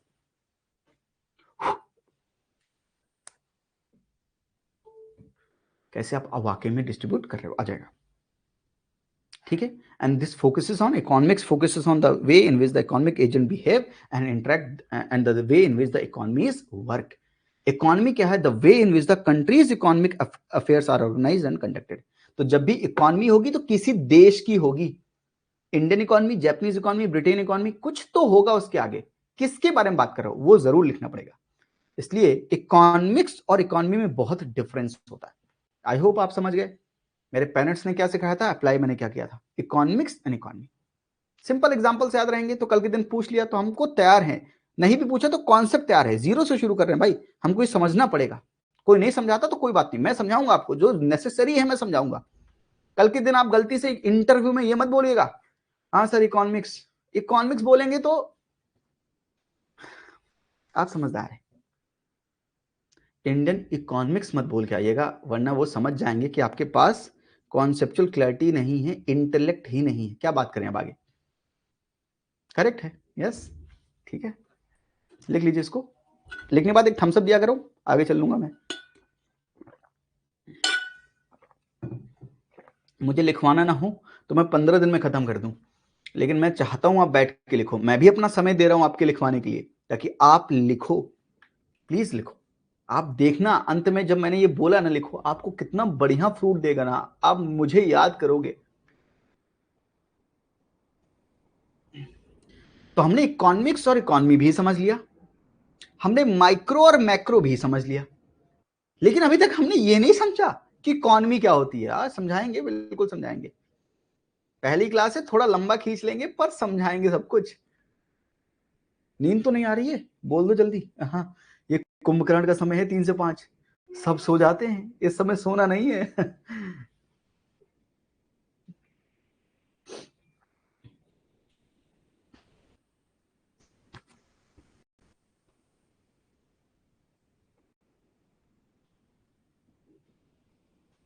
लिखने के बाद थम्स अप दीजिए, मैं आगे चलता हूँ।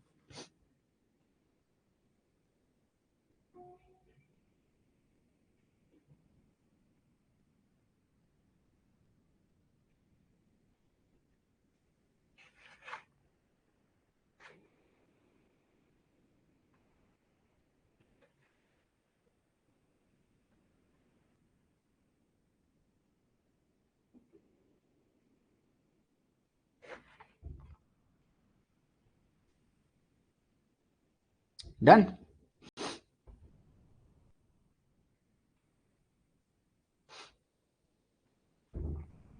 ठीक है, चलिए तो हमने माइक्रो और मैक्रो समझ लिए। इकोनॉमी की डेफिनेशन लिखिए अब। Definition of economy, definition of economy: an economy is any space with defined rules and established institutions to implement those rules. Economy एक स्पेस है। कहां, किसकी स्पेस है? इंडियन इकोनॉमी इंडिया की स्पेस है क्या? जापानीज इकोनॉमी जापानीज की space है क्या? इंडियन इकोनॉमी मतलब इंडिया की स्पेस।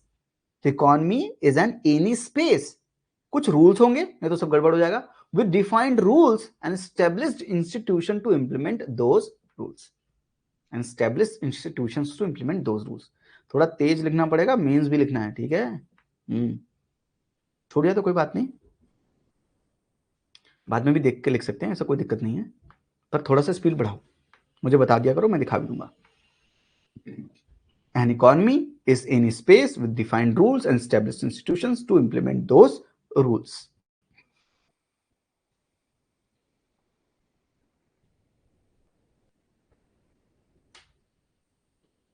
आई होप इकोनॉमी अब दिमाग में बैठ रही है कि हाँ, इकोनॉमी कोई स्पेस है, कोई जगह है।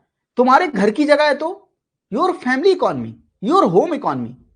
पूरे देश का है तो पूरे देश की इकोनॉमी, किसी और देश का है तो किसी और देश की इकोनॉमी।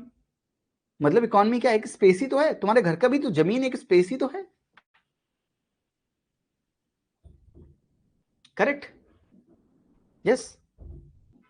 तो हमने क्या समझ लिया? Macro micro. डेफिनेशन क्या है? इकोनॉमी क्या है? अब आइए समझते हैं इकोनॉमिक एक्टिविटी क्या है। इकोनॉमी तो समझ गए, अब उस देश में घर में कुछ तो काम करते हो, घर में बर्तन धुल रहे हो, घर में खाना पका रहे हो, घर में चाय बना रहे हो, अरे कुछ तो कर रहे होगे मालिक, कुछ कर रहे हो, तो क्या उसको इकोनॉमिक एक्टिविटी कहेंगे? तो वो समझना है हमको। तो जब पूरे देश में एक इंडियन इकोनॉमी है, स्पेस है इंडिया की, जहां पर कुछ होता है, जहां पे रूल्स है, उन रूल्स को इंप्लीमेंट करने के लिए कुछ इंस्टीट्यूशन है, इसीलिए हम क्या बोलते हैं? वो इकोनॉमी है, इंडियन इकोनॉमी है। अब इंडियन इकोनॉमी के बाद हम ये समझ रहे हैं इकोनॉमिक एक्टिविटी किसे कहेंगे। बहुत जरूरी है समझना।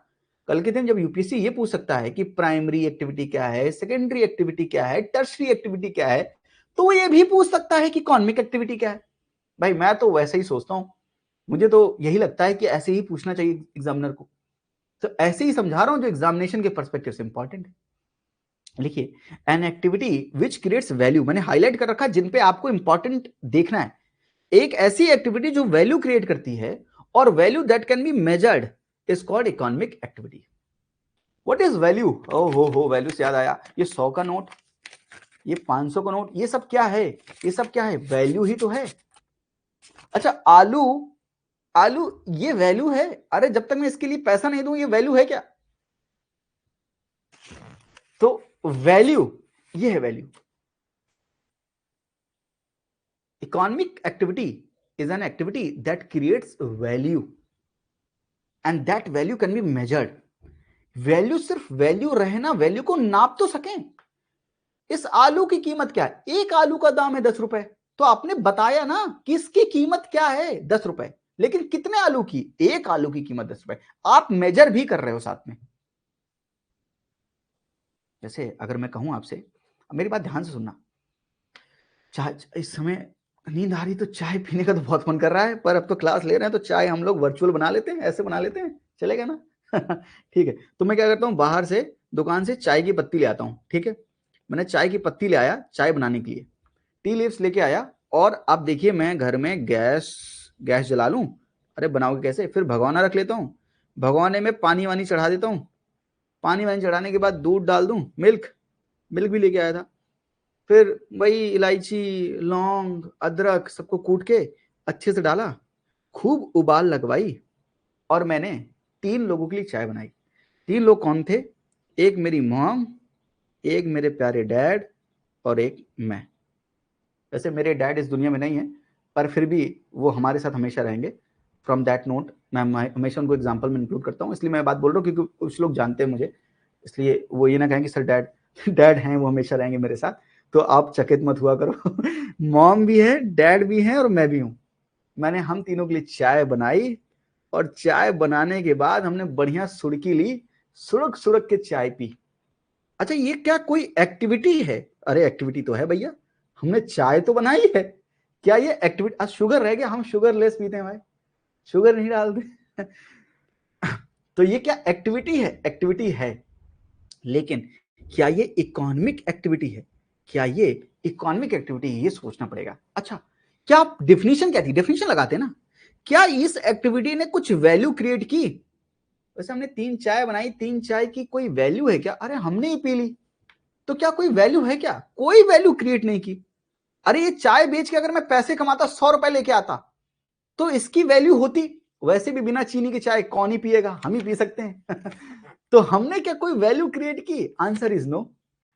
लेकिन अगर मैं इसमें चीनी डाल दूं, आप लोग कह रहे हैं इसलिए डाल रहा हूं चीनी, चीनी डाल के ये 3 चाय मैं बाहर किसी को बेच दूं, एक ठेला खोलूं, एक ठेला लगाऊं, चाय चाय चाय चाय, और ये 3 कप मैंने चाय बेच दी।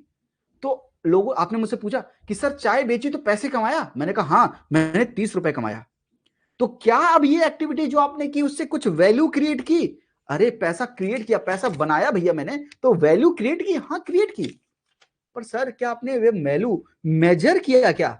हाँ मैंने मेजर किया। मैंने 1 कप की चाय की प्याली 10 रुपए की थी, इसलिए मैंने 3 कप बेचा, इसलिए 30 रुपए कमाए हैं। तो मैंने वैल्यू 30 रुपए क्रिएट की, पर वो वैल्यू मेजर भी की गई थी। हाँ 1 कप चाय की प्याली 10 रुपया की, 1 कप चाय की प्याली 10 रुपए की। अब क्या ये इकोनॉमिक एक्टिविटी है? हाँ ये इकोनॉमिक एक्टिविटी है। अब ये इकोनॉमिक एक्टिविटी है। अगर कोई इकोनॉमिक एक्टिविटी है तो आगे चल के उसको जीडीपी में भी जोड़ेंगे। जीडीपी क्या है समझेंगे, लेकिन उसके लिए इकोनॉमी में जोड़ने के लिए इकोनॉमिक एक्टिविटी तो होना चाहिए। तो इकोनॉमिक एक्टिविटी तो है, यानी वैल्यू क्रिएट की है। ये वैल्यू क्रिएट किए, 30 रुपए क्रिएट किया। पक्का पक्का मेरी बात सुनो, ध्यान ध्यान देना। लेकिन सोचो मेरे घर में जो कोई काम वाली दीदी आती है, अपना घर छोड़ के काम वाली दीदी आती है। अच्छा वो काम वाली दीदी अपने घर में भी काम करती होंगी? हाँ करती होंगी। अच्छा वो काम वाली दीदी अपने घर में खाना बनाती होंगी? अपने घर में भी खाना बनाती हैं, अपने बच्चों को खिलाती है, अपने पति को खिलाती है, अपने माँ बाप को खिलाती है, उनके माँ बाप को खिलाती है। हाँ खिलाती हैं। जब मेरी काम वाली दीदी अपने घर में काम करती है, उसको उसको कोई पैसे नहीं मिलते, तो क्या जो अपने घर में काम करती है वो इकोनॉमिक एक्टिविटी है? नो। लेकिन जब वो मेरे यहां आती है और मेरे लिए खाना बनाती है और at the end of the month मुझसे 3,000 रुपए लेके जाती है, मुझसे 500 की 6 नोट लेके जाती है, 3,000 रुपए लेके जाती है, तब क्या वो इकोनॉमिक एक्टिविटी है? तब इकोनॉमिक एक्टिविटी है। आज, अब मेरी बात सुनना, मेरी बात सुनना। आज हम क्यों ये बोल रहे हैं कि हाउसवाइफ को पैसा देना चाहिए? अगर हाउसवाइफ को पैसा देने लगे उनकी सर्विस का, तो क्या वो इकोनॉमिक एक्टिविटी होगा? सोचो। अगर हाउसवाइफ को पैसा देने लगे तो क्या वो इकोनॉमिक एक्टिविटी होगा? अब आप इकोनॉमिक एक्टिविटी समझ गए? बोलो यस और नो, यस और नो।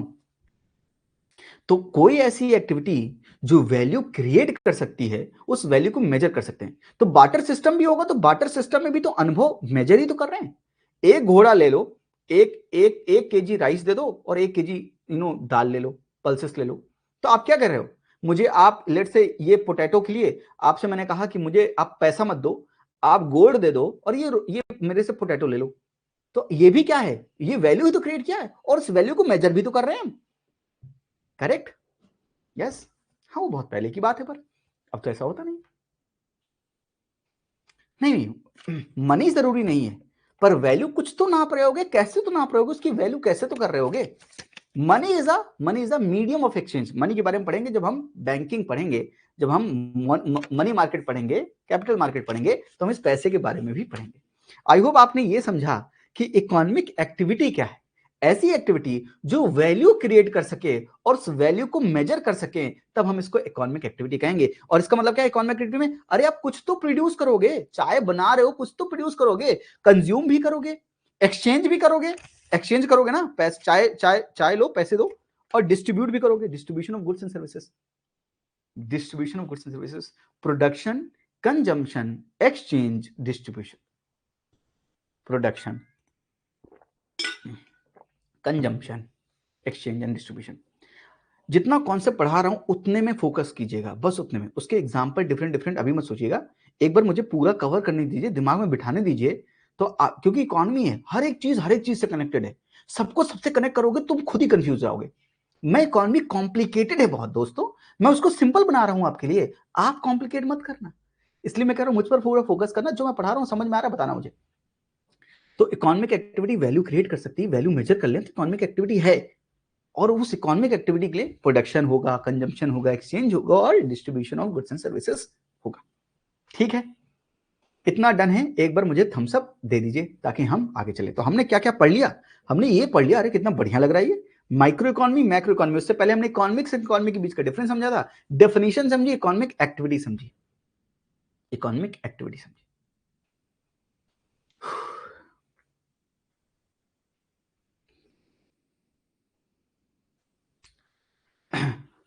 ये आलू आलू देख के ना मुझे बहुत लालच आ रहा है, पता है आपको इसको ऐसे देख के नहीं, मतलब इसकी सब्जी बन जाए तो लालच आएगा। कैसे? मैं आलू बहुत फेवरेट है और मैं आलू की भुजिया बनाता हूँ। भुजिया समझते हैं? आलू को काट दो और मस्त तेल में या हल्का तेल में डाल के फ्राई करके उसमें नमक और हल्का सा मिर्चा डाल के खाओ, मस्त लगता है, बहुत मजा आता है। तो मैं चलो बना ही लेता हूँ आपके साथ, अब इतना बोल ही रहा हूँ तो डिजिटल बना लेते हैं, वर्चुअल है ना, वर्चुअली बना लेते हैं, फिजिकल तो बना नहीं पाएंगे, लेट्स मेक इट। तो मैं क्या करूंगा, ये आलू लिया मैंने, सर आपने आलू ले लिया, पोटैटो, पोटैटो लेने के बाद मैंने क्या किया, इसको गैस में एक कढ़ाई रख के उसमें तेल डाल के इनको कट करके इनके पीसेस को डाल दिया। उसके बाद इसको जब ये रेड हो गए तो इसको अपनी प्लेट में निकाल लिया। प्लेट में निकालने के बाद मैंने इसको बढ़िया से बैठ के खाया। ठीक है, यस। तो अच्छा ये कैसे हुआ होगा, पोटैटो लाने के लिए एक किसान होगा, किसान ने पोटैटो पहले जमीन में लगाया होगा, फिर प्रोड्यूस हुआ होगा, फिर मैंने उससे परचेज किया होगा, परचेज करने के बाद ये पूरा प्रोसेस हुआ होगा। ठीक है, यस। मतलब कोई भी चीज करने का क्या कोई प्रोसेस है? क्या आलू की सब्जी बनाने का, भुजिया बनाने का क्या कोई प्रोसेस है? क्या कोई प्रोसेस है? क्या कोई फ्लो है? बिल्कुल। क्या ये सब्जी बनाने का, सब्जी को प्रोड्यूस करने का फ्लो है? क्या ये फ्लो ऑफ प्रोडक्शन है? बिल्कुल, हमारे एग्जांपल में है। हमने पोटैटो से हमने क्या किया, हमने आलू की सब्जी बना ली। तो क्या कोई फ्लो है? हाँ। क्या कुछ प्रोड्यूस किया? हाँ। तो क्या ये कुछ फ्लो प्रोडक्शन है? हाँ। जैसे ये कपड़ा मैं पहना हूं, तो अगर मैं आपसे कहूं पहले कपड़ा, पहले तो इसका कॉटन आया होगा, कॉटन को स्पिन किया होगा, स्पिन करने के बाद वीविंग किया होगा, वीव करने के बाद डाई किया होगा, प्रिंटिंग की होगी, फिनिशिंग की होगी, तब जाके ये गारमेंट मैन्युफैक्चर हुआ होगा। तो ये क्या है पूरा प्रोसेस, इसे हम बोलते हैं, अरे क्या हो गया भाई, ऐसे भी मत करो, इसे हम बोलते हैं फ्लो ऑफ प्रोडक्शन। ये लिखना नहीं आपको, इसे हम बोलते हैं फ्लो ऑफ प्रोडक्शन। यानी कुछ तो फ्लो, फ्लो क्यों बोल रहे हैं, अरे कोई तो फ्लो है ना, यहां से यहां जाएगा, यहां से यहां जाएगा, फ्लो, कुछ प्रोड्यूस कर रहे हैं, अरे ये प्रोड्यूस कर रहे हैं, तो ये क्या है, flow of production. Got my point? Yes, इतना समझ में आया। अच्छा ये करने के लिए, फ्लो ऑफ प्रोडक्शन करने के लिए कुछ तो लोग चाहिए, अरे कोई तो चाहिए, कुछ मशीन चाहिए होगी, कुछ जमीन चाहिए होगी, कुछ लोग चाहिए होंगे, कुछ ये सोचने वाला कि ये सब प्रोड्यूस हो सकता है, ये चाहिए होगा। मतलब ये प्रोड्यूस करने के लिए कोई एक फैक्ट्री होगी, उस फैक्ट्री के लिए क्या चाहिए, लैंड चाहिए। बिल्कुल। क्या इसके लिए बनाने के लिए लेबर चाहिए? लेबर चाहिए। अरे ये कपड़ा खरीद के लाना है तो पैसा चाहिए, कैपिटल चाहिए, चाहिए भैया। और ये सोचने के लिए कि ये इतना बढ़िया स्मार्ट लगे आदमी, तो इतना बढ़िया ऐसा ऐसा, ये करने के लिए कोई होना चाहिए जिसका दिमाग करे कि हाँ कपड़े प्रोड्यूस करने हैं। उसको हम क्या बोलते हैं, एंटरप्रेन्योर। एंटरप्रेन्योर। तो लैंड चाहिए, लेबर चाहिए, कैपिटल चाहिए, एंटरप्रेन्योर चाहिए। यानी इस फ्लो ऑफ प्रोडक्शन के लिए, इसको प्रोड्यूस करने के लिए कुछ लोग चाहिए, इनको हम बोलते हैं फैक्टर ऑफ प्रोडक्शन। फैक्टर मतलब तुम मेरे लिए बहुत जरूरी हो, तुम एक फैक्टर हो इसको प्रोड्यूस करने में। You are very crucial for our home. You are very crucial for our institution. You are a factor for our institution growth. Correct ना? What is factor of production? किसी चीज को प्रोड्यूस करने के लिए कुछ लोग चाहिए, कुछ लैंड चाहिए, कुछ कैपिटल चाहिए, कुछ एंटरप्रेन्योर चाहिए। मतलब कोई भी काम होगा इकोनॉमी में, उसके लिए चार लोग चाहिए होंगे या नहीं होंगे, लैंड, लेबर, कैपिटल, एंटरप्रेन्योर। अच्छा ये होंगे, अब लेबर ये कहने लगे कि अच्छा मैं काम करूंगा पैसे नहीं लूंगा, ऐसा तो हो नहीं सकता। यानी जो फैक्टर ऑफ प्रोडक्शन होंगे ये कुछ पैसा लेंगे, पेमेंट लेंगे, तो ये जो पेमेंट लेते हैं उसको बोलते हैं फैक्टर ऑफ पेमेंट या फैक्टर पेमेंट। तो ये क्या है, फैक्टर ऑफ प्रोडक्शन को जो पैसा देते हैं उसको हम बोलते हैं फैक्टर पेमेंट। तो लैंड क्या देंगे, किसी के घर में रह रहे हो तो क्या देते हो, रेंट, तो लैंड का क्या दोगे, रेंट। लेबर का क्या दोगे? वेजेस।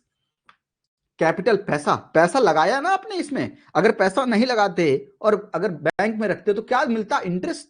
तो पैसा क्या देता है आपको? हमेशा इंटरेस्ट। और एंटरप्रेन्योर, अगर मैं ये मान लो ये कोर्स चला रहा हूं, इस कोर्स में अगर कुछ लागत लगेगी, कुछ लोगों को पैसा देना भी पड़ेगा, आपसे पैसे लिए, कुछ लोगों को पैसे दिए उनके काम का, तो जो बीच में बच गया वो क्या है? मेरा प्रॉफिट है, क्योंकि मैं ओनर हूं, मैं एंटरप्रेन्योर हूं।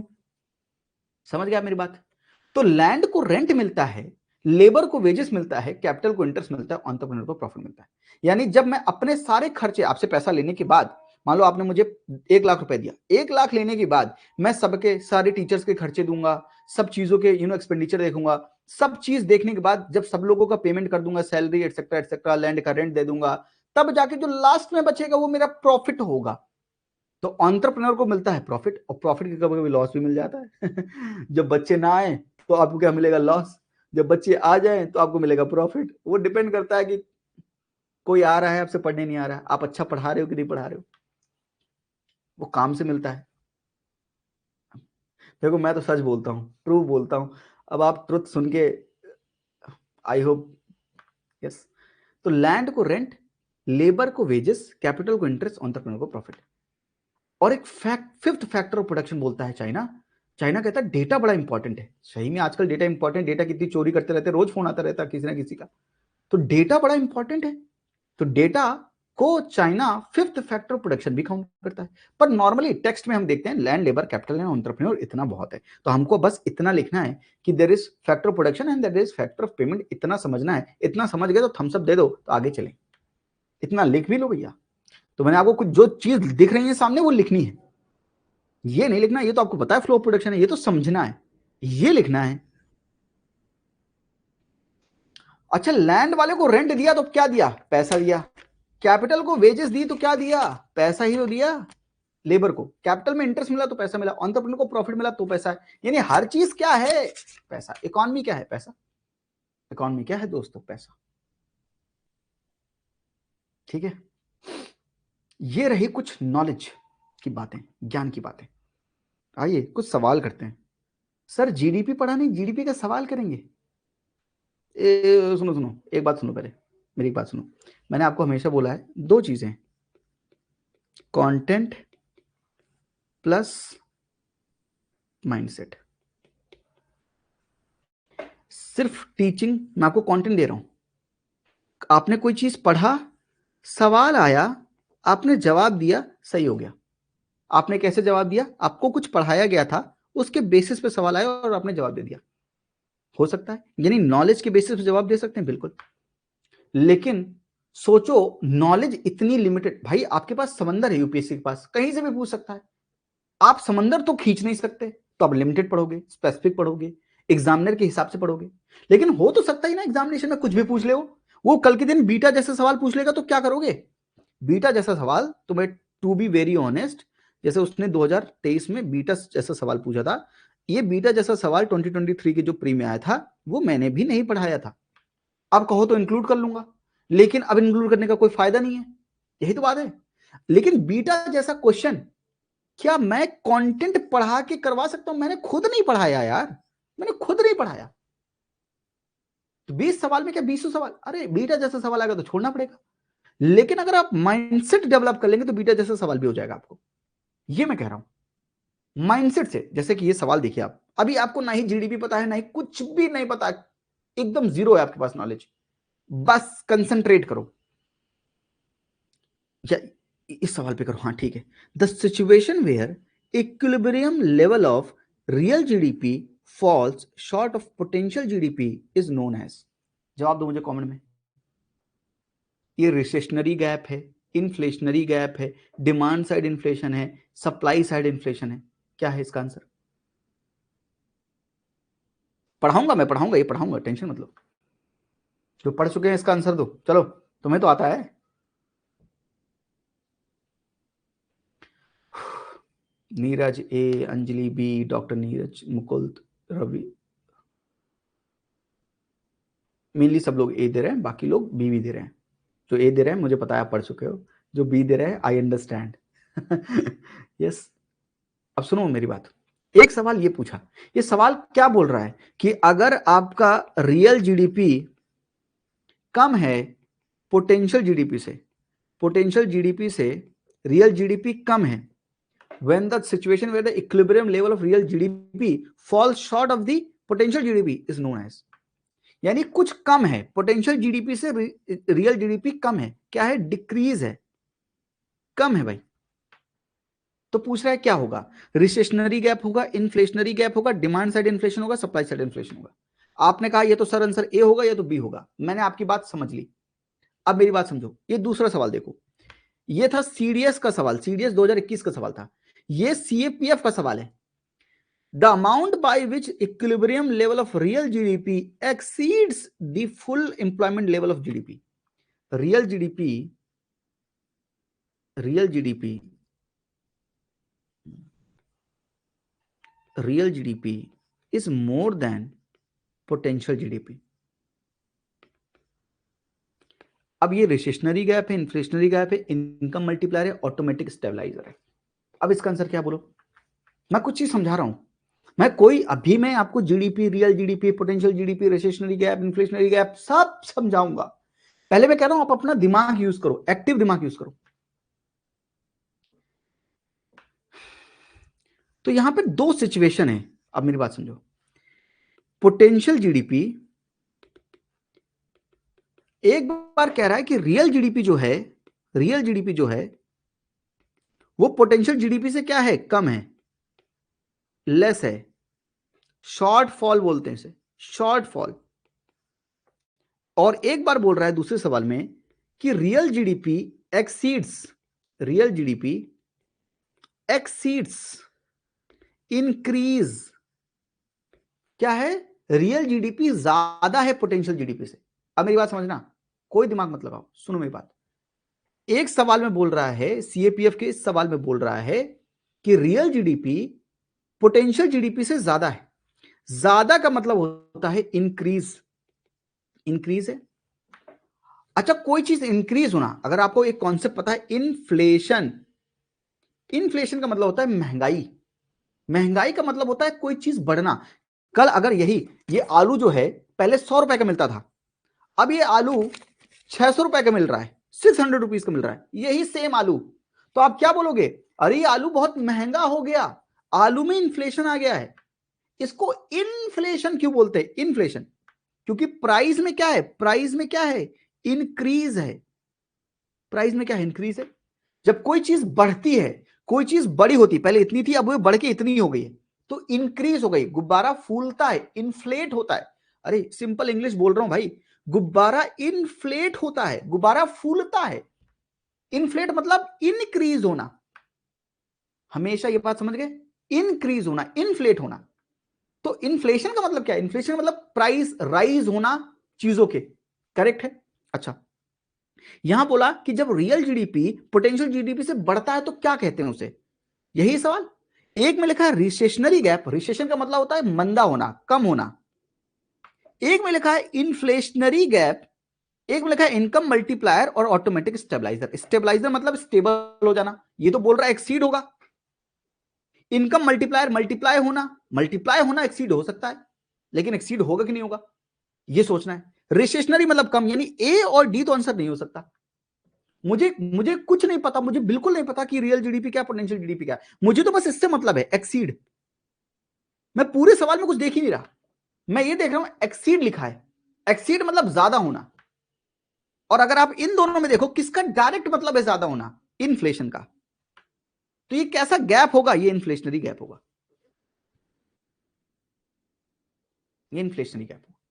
मैंने कुछ नहीं किया सर, मैंने कुछ किया ही नहीं, मैंने सिंपल इंग्लिश बोली है, सिंपल इंग्लिश। मैं तो इंग्लिश समझा रहा हूं, मैं तो इकोनॉमी समझा ही नहीं रहा अभी तो, मैं कह रहा हूं सिंपल इंग्लिश से जवाब आ रहा है इसका। आप परेशान हैं, इंग्लिश से जवाब आ रहा है। इंग्लिश का मतलब होता है एक्सीड, का मतलब होता है इंग्लिश में इन्फ्लेट करना, बढ़ना, बड़ा होना।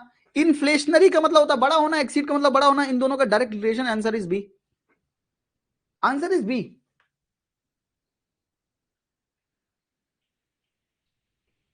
इन्फ्लेशनरी गैप एक्सीड, मैंने अभी तो पढ़ा ही नहीं सवाल, सवाल में रियल जीडीपी, पोटेंशियल जीडीपी, अभी तो जीडीपी नहीं पता हमें तो, लेकिन जवाब आया। क्यों?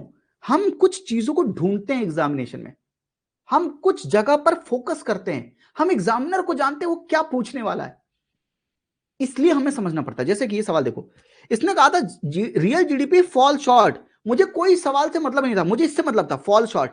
फॉल शॉर्ट का मतलब होता कम होना, कोई चीज कम होना, डिक्रीज होना। इन्फ्लेशन तो नहीं हो सकता ये भी इन्फ्लेशन लिखा है, ये भी इन्फ्लेशन लिखा है। अरे फॉल शॉर्ट लिखा है मतलब कम होना, और बाकी बी सी डी एक जैसे हैं, ये तीनों एक ही थाली के चट्टे बट्टे हैं, ये सब इन्फ्लेशन इन्फ्लेशन इन्फ्लेशन बोलते रहे। एक ही बोल रहा कम क्या होगा, तो आंसर क्या होगा? Recessionary gap. आंसर क्या होगा? Recessionary gap. अभी तो हमने पढ़ना शुरू भी नहीं किया। मतलब एग्जामिनेशन में क्या चाहिए? माइंडसेट चाहिए। एग्जामिनेशन में माइंडसेट चाहिए, दिमाग खुला होना चाहिए, मन शांत होना चाहिए। मैं सच बोल रहा हूं आपको। अब आप मुझसे जुड़ गए हो, आपने आपने मेरे को पे किया है किसी नॉलेज के लिए, मैं नॉलेज के साथ साथ आपको हमेशा एक्स्ट्रा चीजें देता रहूंगा, बोलता रहूंगा। ये माइंडसेट है सर। मेरे को सवाल का कुछ अता पता नहीं है, कुछ भी नहीं पता, फिर भी जवाब पता है, क्योंकि मुझे सिंपल ये दिख रहा है, फॉल शॉर्ट। और माइंडसेट बिल्डर प्रोग्राम में हम यही करते हैं। माइंडसेट बिल्डर प्रोग्राम में ये ब्रह्मास्त्र में सिखाता हूं। ये ब्रह्मास्त्र क्या है? ये ब्रह्मा का अस्त्र है, रैशनल व्यू पॉइंट है। नॉलेज के लिए प्लेम परफेक्शन प्रोग्राम है, माइंडसेट के लिए माइंडसेट बिल्डर प्रोग्राम है।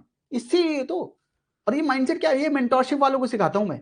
मेंटरशिप वालों का एकेडमिक सेशन में सोचा कि चलो ठीक है, लेस प्राइस पे देता हूं। ये माइंडसेट बिल्डर प्रोग्राम बना के देता हूं ताकि सब लोग एसेस कर पाए उसको।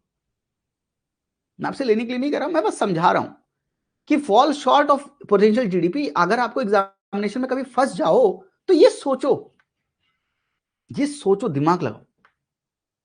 एग्जामिनर आपको चाहता है कि आप दिमाग लगाएं। दिमाग कब लगेगा? जब दिमाग ठंडा होगा, जब दिमाग स्थिर होगा, जब आप डरे हुए होंगे, सहमे हुए होंगे, तब दिमाग काम नहीं करेगा। दिमाग उनका काम करता है जब स्थिर बुद्धि होती है। स्थिर बुद्धि होना बहुत जरूरी है, मन स्टेबल होना मांगता है भाई। ठीक है, अब आइए कॉन्सेप्ट समझेंगे। अब डालिए भैया थीम नंबर 1। अब शुरू करते हैं, पढ़ाई करनी है ना। अब ये जीडीपी, अब हम इनको वाकई में, अब देखो मैंने एक माइंडसेट समझाया आंसर, अब यही सेम सवाल हम करेंगे जब ये पढ़ लेंगे। जब हम ये चीज पढ़ लेंगे तब माइंडसेट हटा दिया। अब देखो नॉलेज के दम पे भी मैं आपको आंसर लगवाऊंगा, ऐसा थोड़ी है। नॉलेज दूंगा और फिर आंसर लगवाऊंगा, देखना तुरंत लगेगा। पर मेरा सवाल ये है कि 30-40 सवाल से ज्यादा किसको आते हैं एग्जामिनेशन? एग्जामिनर इतना ब्यूटीफुल माइंड पेपर सेट करता है, वो पूरा माइंडसेट पे पेपर सेट है। इसलिए कह रहा हूं यूट्यूब की कोई वीडियो मत छोड़िएगा। प्रेडिक्ट द अनप्रेडिक्टेबल सीरीज, आप पेड कोर्स में है कोई बात नहीं, यूट्यूब की एक वीडियो भी मत छोड़िएगा, आप उनको करिएगा। आप मेरे अपने हैं, इसलिए मैं आपको बोल रहा हूं बहुत जोर लगा के कि आप करिएगा, कोई करे ना करे दुनिया में, आप करना सर। आप उसका पूरा फायदा उठाना। सोचना, जो मैं आपको सोचना सिखा रहा हूं ना, बहुत चीजें मैं फ्री में देता हूं। कुछ लोग उसकी वैल्यू नहीं समझते हैं, आप समझेंगे ना, आपको उससे भी बहुत फायदा हो जाएगा। पिछली बार प्रेडिक्ट द अनप्रेडिक्टेबल सीरीज से 27+ क्वेश्चन आए थे, पहली वीडियो में बता भी रखा है। फिर भी लोग अंधे हैं सर, नहीं समझना चाहते।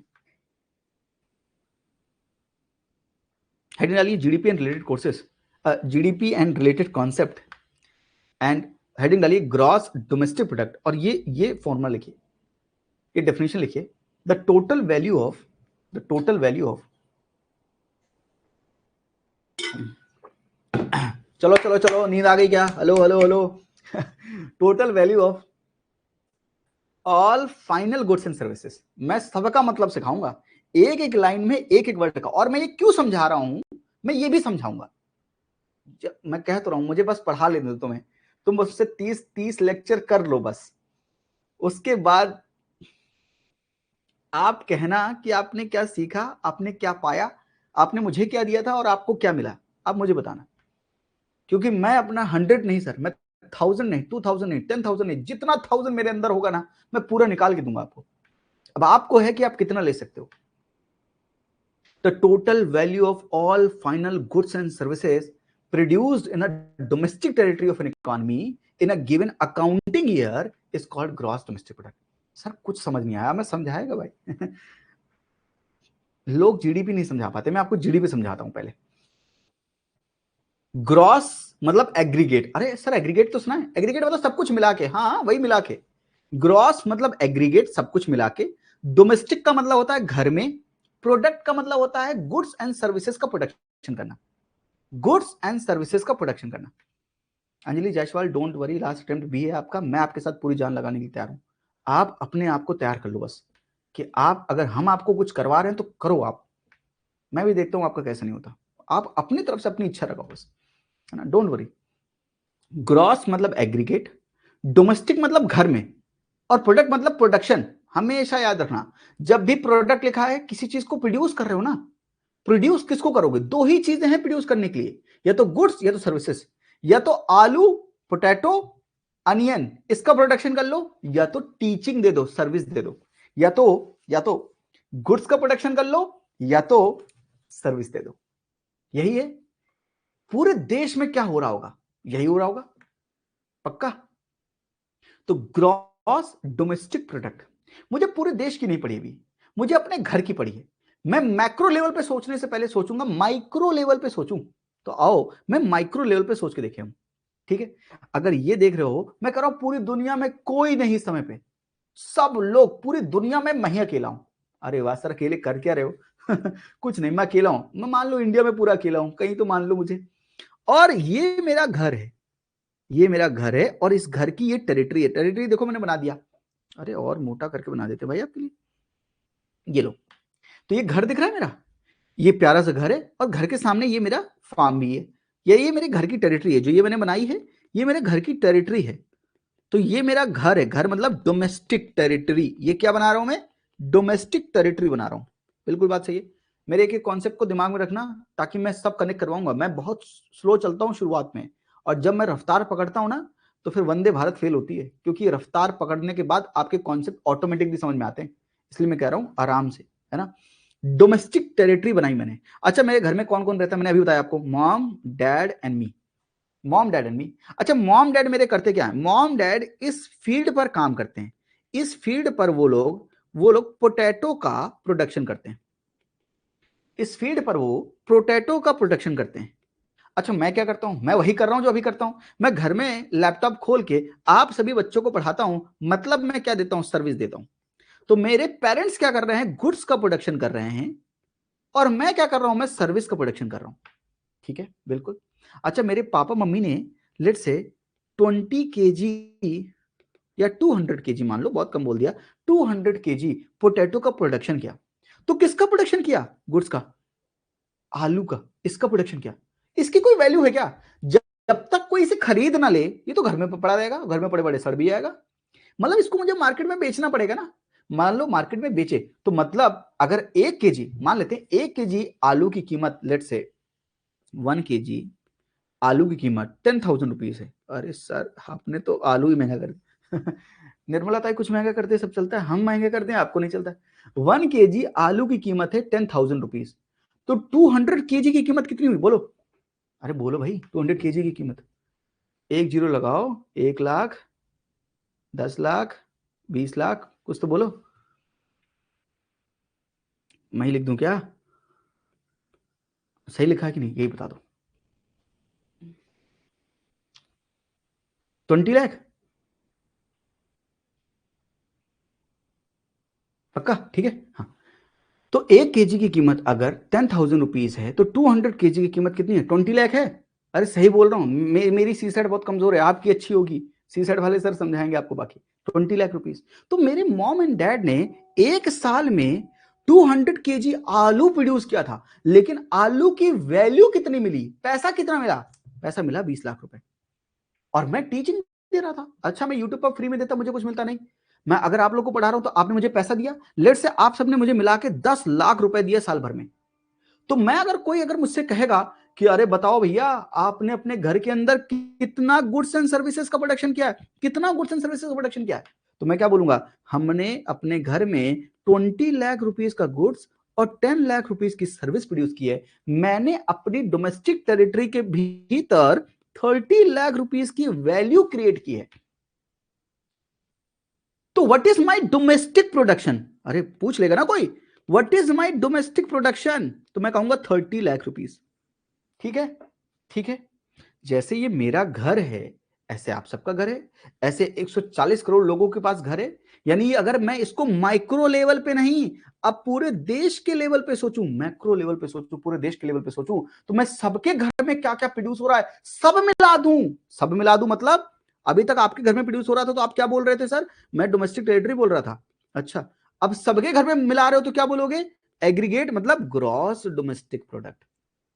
ग्रॉस डोमेस्टिक प्रोडक्ट घर में प्रोड्यूस कर रहे थे तो डोमेस्टिक प्रोडक्ट, पूरे सबके घर में कितना प्रोड्यूस हो रहा है तो ग्रॉस डोमेस्टिक प्रोडक्ट। पूरे देश में सबने मिलके कितना गुड्स एंड सर्विसेज का प्रोडक्शन किया किसी एक साल में, किसी एक अकाउंटिंग ईयर में, उसको हम बोलते हैं gross domestic product of that year. Correct है? इसी को हम बोलते हैं जीडीपी। अब आपको जीडीपी की फील आएगी। मैं इकॉनमी पढ़ाऊंगा नहीं, मैं इकॉनमी में फील दे रहा हूं। इमेजिनेशन करना प्लीज।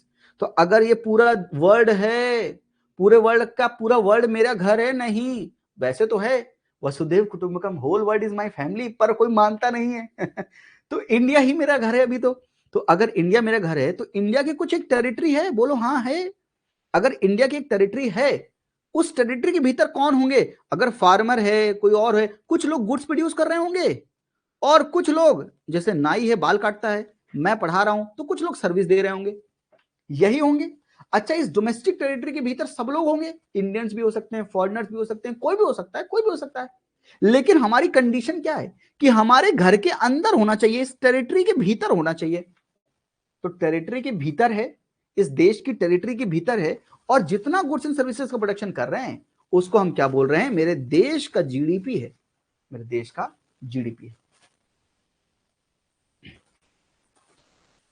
देखो, एक सिंपल कॉन्सेप्ट है, जो प्रोड्यूस हुआ वो कंज्यूम होगा। लकी, हम या तो प्रोडक्शन देख लें कितना हुआ, या तो कंजम्पशन देख लें, या तो एक्सपेंडिचर देख लें, हम सब देखेंगे। हम वन बाय वन करके देखने दो तो देख लेंगे। एक साथ सब नहीं पढ़ा सकता ना, एक साथ सब नहीं पढ़ा सकता, इसलिए मैं वन बाय वन आपके साथ चल रहा हूं। अभी हम प्रोडक्शन सीख रहे हैं, ठीक है? तो देश की टेरिटरी के भीतर, भारत की टेरिटरी के भीतर जितना आपने प्रोड्यूस किया फाइनल गुड्स एंड सर्विसेज किसी भी एक साल में, उसको आपने क्या बोला? Gross domestic product. तो सबसे इंपॉर्टेंट कंडीशन क्या है जीडीपी की? कि मेरे इमेजिन करो, आंखें बंद करो सब लोग, जस्ट 2 सेकेंड, आंखें बंद करो। आंखें बंद करके इमेजिन करो कि देश की टेरिटरी, जैसे मैप अभी देखा था, उस टेरिटरी में एक बाउंड्री डालो बढ़िया सी, अच्छी खूबसूरत सी। उसके अंदर देखो कि सब लोग अपना अपना काम कर रहे हैं, इंडियन से कोई फॉरेनर से, कोई फॉरेन कंपनी, कोई इंडियन कंपनी। अच्छा, सब अपना काम कर रहे हैं, सब अपना काम कर रहे हैं, कोई गुड्स प्रोड्यूस कर रहा है, कोई सर्विस प्रोड्यूस कर रहा है। अच्छा, उन सबकी वैल्यू को जोड़ लिया है पूरे देश में। अच्छा, हम 2024-25 के बारे में बात करें, या हम 1 जनवरी 2024 से लेकर 31 दिसंबर 2024, हम इसके पीरियड के बारे में बात करें। अच्छा, इस पीरियड के बीच में इन सब ने मिलकर लेट से कुछ नंबर आप मान लो, 10 लाख, 20 लाख, 30 लाख, इतना वैल्यू क्रिएट किया। तो ये क्या है? ये देश की जीडीपी है। इमेजिन किया आपने, मैंने आंख बंद की थी ट्रूली। अब आपने मेरा कहना मान के आंख बंद की थी ना, दिख तो रहे नहीं हो, जूम सेशन होता तो आंखें बंद करवा देता तो मतलब फ्रेश भी फील हो रहा है ना मतलब डोमेस्टिक टेरिटरी के भीतर जितना भी गुड्स एंड सर्विसेज प्रोड्यूस होगा उसे हम भारत की जीडीपी कहेंगे। अनुष्का, एक्स्ट्रा टेरिटोरियल बाउंड्रीज का मतलब क्या है ना, वो हम सीखेंगे अभी। हमारी टेरिटरी का पार्ट है या नहीं पार्ट है, वो हम देखेंगे अभी। तो अभी तो हमने जीडीपी की सिंपल डेफिनेशन देखी है कि भारत की टेरिटरी, डोमेस्टिक टेरिटरी के भीतर जितना भी गुड्स एंड सर्विसेज का प्रोडक्शन हो रहा है उसे हम क्या बोलेंगे? उसे हम जीडीपी बोलेंगे। पक्का? इतना ठीक है, ये आपने लिख भी लिया। अच्छा, एक दूसरा भी होता है, एक का नाम होता है ग्रॉस नेशनल प्रोडक्ट। ये हेडिंग डालो, ये भी लिखो। इन दोनों को कंपेरेटिवली सीख लेते हैं, फिर जीडीपी के अंदर घुस के भी सीखेंगे। तो मैं पहले जीडीपी जीएनपी दोनों समझाऊंगा, फिर मैं जीडीपी के अंदर घुस के एक एक बात समझाऊंगा। तो अनुष्का, आपके सारे क्वेश्चन धीरे धीरे सॉल्व हो जाएंगे। मैं अभी नया नया पढ़ाने में नहीं आया, मैं बहुत सालों से पढ़ा रहा हूँ, तो मुझे पता है आपके अभी डाउट्स हैं। कोई बात नहीं, आपकी टेरिटरीज में कौन इंक्लूडेड होगा वो सब मैं पढ़ाऊंगा। इसलिए मैं कह रहा हूँ मुझे एक बार जीडीपी पूरा खत्म कर लेने दो, उसके बाद फिर कुछ बचे तो बताना। बचेगा ही नहीं, वन बाय वन करके मैं सब पढ़ा दूंगा। ग्रॉस नेशनल प्रोडक्ट, हेडिंग डालिए, ग्रॉस नेशनल प्रोडक्ट। तो हमने ग्रॉस डोमेस्टिक प्रोडक्ट सीख लिया। ग्रॉस डोमेस्टिक प्रोडक्ट की सबसे इंपॉर्टेंट कंडीशन क्या थी? बोलो। डोमेस्टिक होना चाहिए, घर की टेरिटरी के भीतर होना चाहिए। कौन है कोई मतलब नहीं है, इंडियन हो, फॉरनर हो, कोई भी हो, देसी विदेशी सब चलते, लेकिन कंडीशन क्या है? डोमेस्टिक होना चाहिए, घर के भीतर होना चाहिए भाई। एंड दूसरा है ग्रॉस नेशनल प्रोडक्ट।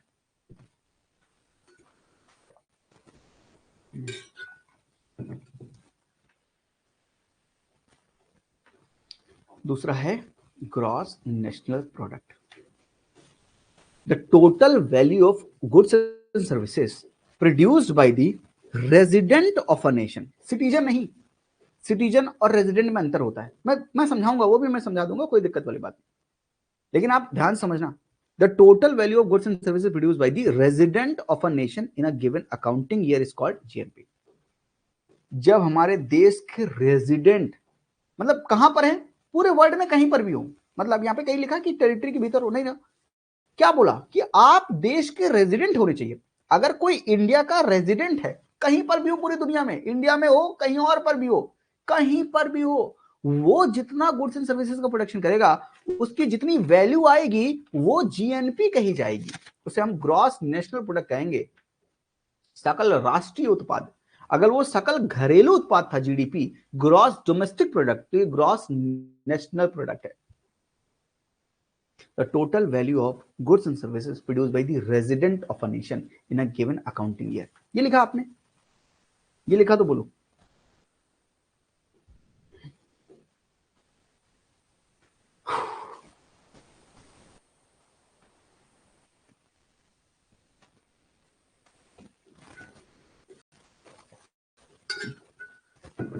यस, तो मैं आपको पहले ये समझाऊं, तो हमने क्या बोला, रेजिडेंट, हमने क्या नहीं बोला, सिटीजन, रेजिडेंट, हमने रेजिडेंट बोला। What is citizen?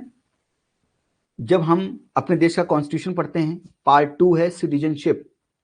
जब हम इंडिया के सिटीजन हैं, मतलब हम इंडिया के नागरिक हैं, मतलब बाय लॉ हमको सिटीजनशिप दी गई है, we are the citizen of that country, citizenship मिली है, नागरिकता मिली है। यानी आपको नागरिकता बाय बर्थ हो सकती है, बाय डिसेंट हो सकती है, बाय रजिस्ट्रेशन हो सकती है, बाय कई तरीके तो हो सकती है, पॉलिटिक्स पढ़ा होगा आपने। तो सिटीजनशिप। दूसरा होता है रेजिडेंट, इंडियन रेजिडेंट, देश का रेजिडेंट, जो मेरे घर में आके, जो मेरे घर में आके, जैसे मैं हूं, अगर मैं अपने घर में, अगर 365 दिन होते हैं, तो अगर मैं अपने घर में मोर देन 182 डेज अपने घर में रहता हूं, तो मैं अपने घर का क्या हूं, रेजिडेंट हूं। रेजिडेंट समझते हैं आप? यस। तो मैं अपने घर का रेजिडेंट हूं। अगर मैं अपने देश में more than 182 days, more than 182 का मतलब क्या होता है, 6 महीने। तो अगर 12 महीने होते हैं, तो फॉर याद करने के लिए याद करो कि आप 6 महीने से ज्यादा अगर अपने घर में रहते हो, अगर अपने देश में रहते हो, तो आप इंडियन रेजिडेंट हो। यानी अगर आप 182 डेज से ज्यादा अपने घर में रहते हो, तो 182 डेज से कम बाहर रहते होगे, तो आप इंडियन रेजिडेंट हो। लेकिन इसका मतलब ये तो है ना कि 182 डेज से ज्यादा आप यहां रहते हो, लेकिन कुछ टाइम आप बाहर भी रहते होगे। हो सकता है वो 0 हो सकता है वो 1 दिन हो, वो 2 दिन हो, वो 4 दिन हो, वो 10 दिन हो, वो 15 दिन हो सकता है आप कॉन्सर्ट करने बाहर गए हो, आप 15 दिन का कॉन्सर्ट करके 16 दिन का कॉन्सर्ट करके बाहर जा रहे हो। तो इंडियन रेजिडेंट जो होता है, वो अपने देश में, ऐसा इंसान जो मेरे देश में, इंडिया में ज्यादा रहता है, 182 डेज ज्यादा रहता है, उससे ज्यादा रहता है, और बाहर कम रहता है, तो वो मेरे देश का रेजिडेंट है। लेकिन अब सुनो, अगर मान लेते हैं मैं 200 दिन, फॉर एग्जाम्पल, अभी हम 200 दिन मान लेते हैं कि मान लो मैं 200 दिन इंडिया में रहता हूं। If I am living here for 200 days, I am residing in India for 200 days, then what I am Indian resident. अच्छा, 200 दिन में यहां रहा हूंगा, तो मैंने यहाँ पे गुड्स एंड सर्विसेज प्रोड्यूस की होंगी, बिल्कुल। लेकिन बाकी दिन, लेट से 165 डेज में बाहर भी तो रहा हूं। मैं अमेरिका गया था 165 डेज, अमेरिका के सिविल सर्विसेज एस्पिरेंट्स को पढ़ा रहा था, वहां से मैंने पैसा कमाया, तो वहां भी तो मैंने गुड्स एंड सर्विसेज दी ना, तो वहां पर भी मैंने कुछ वैल्यू क्रिएट की। अच्छा, टोटल कितनी वैल्यू क्रिएट की? इंडियन रेजिडेंट हूं मैं, तो देश में मैंने इतना कमाया, बाहर इतना कमाया। लेट से देश में मैंने 20 लाख रुपए कमाए, बाहर मैंने 16 लाख रुपए कमाए, तो मैंने टोटल 36 लाख रुपीस कमाए। मैं कौन हूं? मैं इंडियन रेजिडेंट हूं।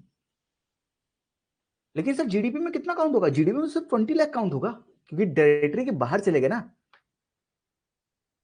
टेरिटरी के बाहर चले गए ना, टेरिटरी के बाहर चले गए। मतलब अगर कंडीशन टेरिटरी है, तो आप जीडीपी कैलकुलेट कर रहे हो, लेकिन कंडीशन इंडियन रेजिडेंट है उस देश का या नहीं, तो आप जीएनपी कैलकुलेट कर रहे हो, कहीं पर भी हो। गेटिंग माई पॉइंट और नॉट? यस।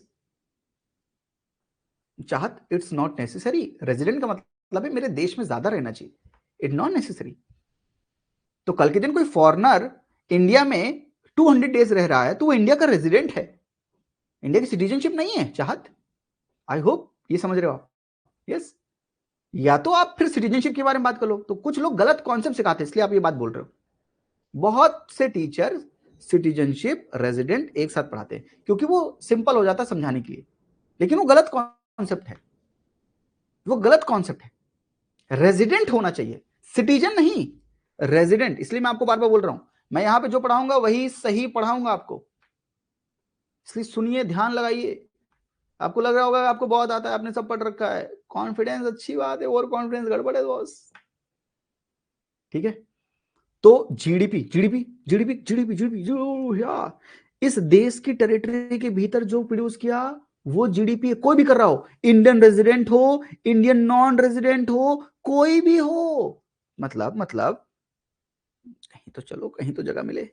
मतलब अगर ये देश है मेरा तो यहां पर 182 डेज से ज्यादा लोग रहते होंगे तो उनको हम इंडियन रेजिडेंट बोल रहे हैं।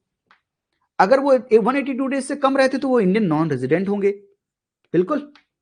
तो ऐसे कैटेगरी के लोग रह सकते हैं, लेकिन हमको जीडीपी में क्या मतलब नहीं था, हमको रेजिडेंट से मतलब नहीं था।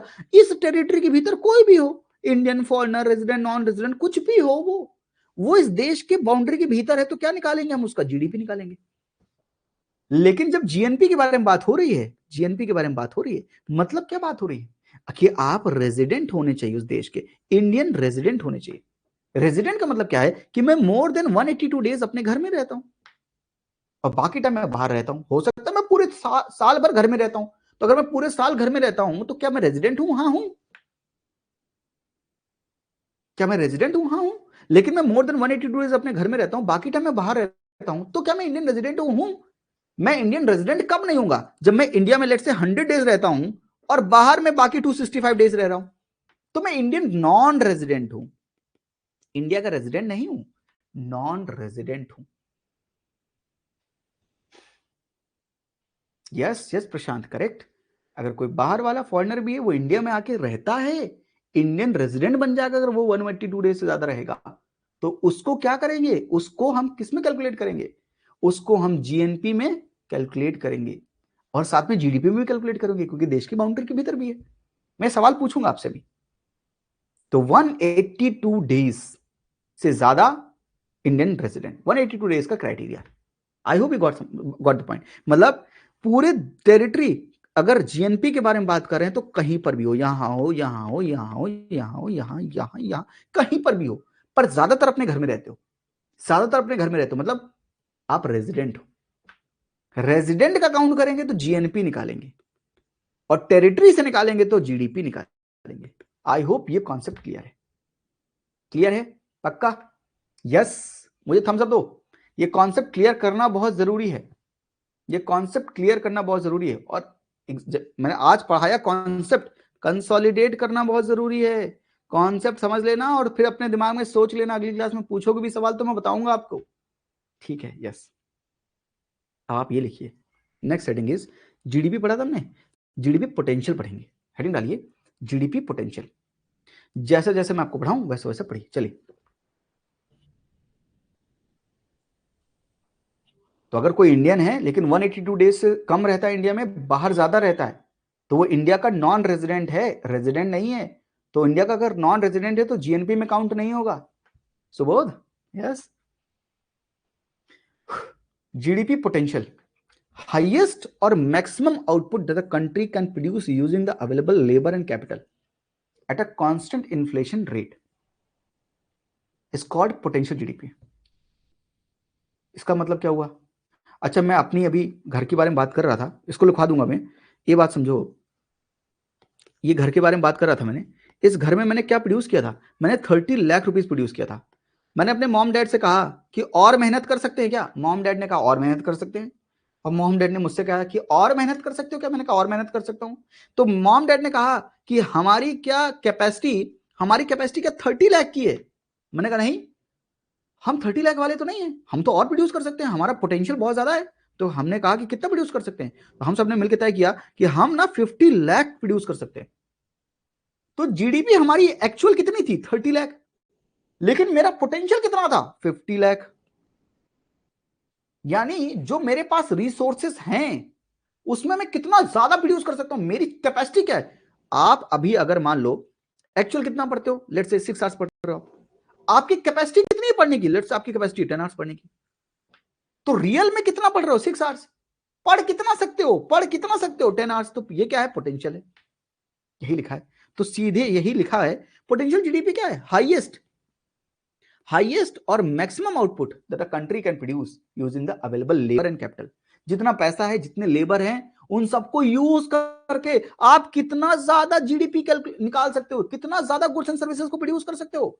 यही क्या है जीडीपी पोटेंशियल है, यही क्या है जीडीपी पोटेंशियल है। लेकिन अगर आप 6 घंटे पढ़ रहे हो, 6 आवर्स पढ़ रहे हो और आपकी कैपेसिटी 10 आवर्स की है, तो आपके पढ़ने में जितना आप पढ़ सकते हो और जितना आप पढ़ रहे हो उसके बीच में गैप है। तो जीडीपी पोटेंशियल और एक्चुअल जीडीपी के बीच में जो गैप होता है उसको जीडीपी गैप बोलते हैं। क्या बात है सर, आपने तो एकदम मस्त कॉन्सेप्ट बता दिया जीडीपी गैप। अरे ये भी कोई बताने वाली चीज है ये भी कोई बताने वाली चीज। जीडीपी पोटेंशियल, एक्चुअल जीडीपी, जो बीच में गैप है उसको जीडीपी गैप बोल रहे हैं। क्या बात है सर, क्या बात है, क्या बात है लिख लिया इतना, यस। मैं आपको जीडीपी समझा रहा था। जीडीपी का मतलब पता है आपको, हिंदी में बोलते हैं सकल घरेलू उत्पाद, ग्रॉस डोमेस्टिक प्रोडक्ट। डोमेस्टिक का मतलब था कि with in the domestic territory of a nation. Product का मतलब था production of goods and services. Gross का मतलब था एग्रीगेट ऑफ एवरीथिंग, मतलब मेरे देश में सबको, जो सब लोग रह रहे हैं वो सब लोग गुड्स एंड सर्विसेज को प्रोड्यूस कर रहे हैं। यानी टेरिटरी के भीतर किसी भी एक साल में टोटल गुड्स एंड सर्विसेज का प्रोडक्शन जितना होता है उसकी जो वैल्यू होती है उसको हम बोलते हैं जीडीपी। अच्छा मैं कहूं टमाटर, टमाटर लेके आए हूं आज टमाटर का प्रोडक्शन क्या, आलू का प्रोडक्शन क्या, अरे टमाटर कितने का है इसकी कोई वैल्यू तो होगी। ये तो एक टमाटर है, 1 केजी टमाटर हो सकता है, 1 केजी अनियन हो सकता है, 1 केजी पोटैटो हो सकता है, 1 केजी टोमेटो हो सकता है, 1 केजी हो सकता है। लेकिन 1 केजी की वैल्यू क्या, तो वैल्यू करने के लिए हमको इसके प्राइस से मल्टीप्लाई करना पड़ेगा, तभी तो इसका प्राइस पता चलेगा। तो अगर मेरे पास मैं कहूं 1 केजी टोमेटो का प्राइस है 10 रुपीज, तो अगर मैंने 10 केजी टोमेटो प्रोड्यूस किया है तो कितने रुपए का टोमेटो प्रोड्यूस किया है, मैंने 100 रुपीज का टोमेटो प्रोड्यूस किया। आई hope you getting my point, सही है ना, yes. Which means value, value क्या है कि क्वांटिटी में जब प्राइस को मल्टीप्लाई करते हैं, जब जब क्वांटिटी में प्राइस को मल्टीप्लाई करते हैं तो क्या निकल के आता है, वैल्यू निकल के आता है।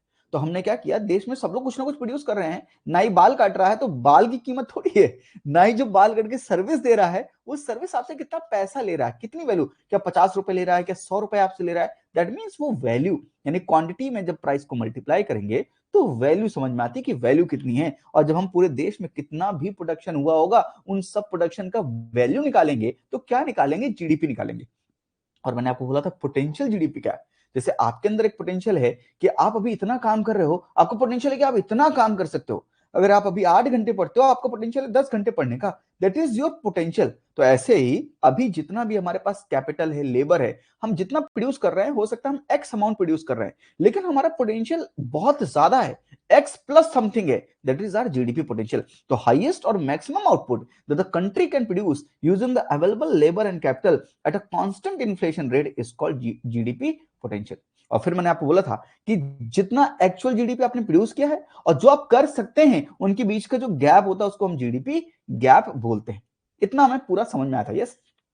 और मैंने आपको एक चीज कॉन्सेप्ट समझा रहा था कि लेट से आप 10 घंटे आपका पोटेंशियल है पढ़ने का, ये आपका क्या है, ये आपका पोटेंशियल है, ये आपका पोटेंशियल है पढ़ने का। तो अगर 10 घंटे पढ़ने का आपका पोटेंशियल है और आप मजे मजे में, मस्ती मस्ती में आपने क्लासेस अटेंड कर करके, खुद से सेल्फ स्टडी कर करके 12 घंटे पढ़ लिया, तो आपने अपने पोटेंशियल को क्या कर दिया, एक्सीड कर दिया, आपने अपने पोटेंशियल को पार कर दिया।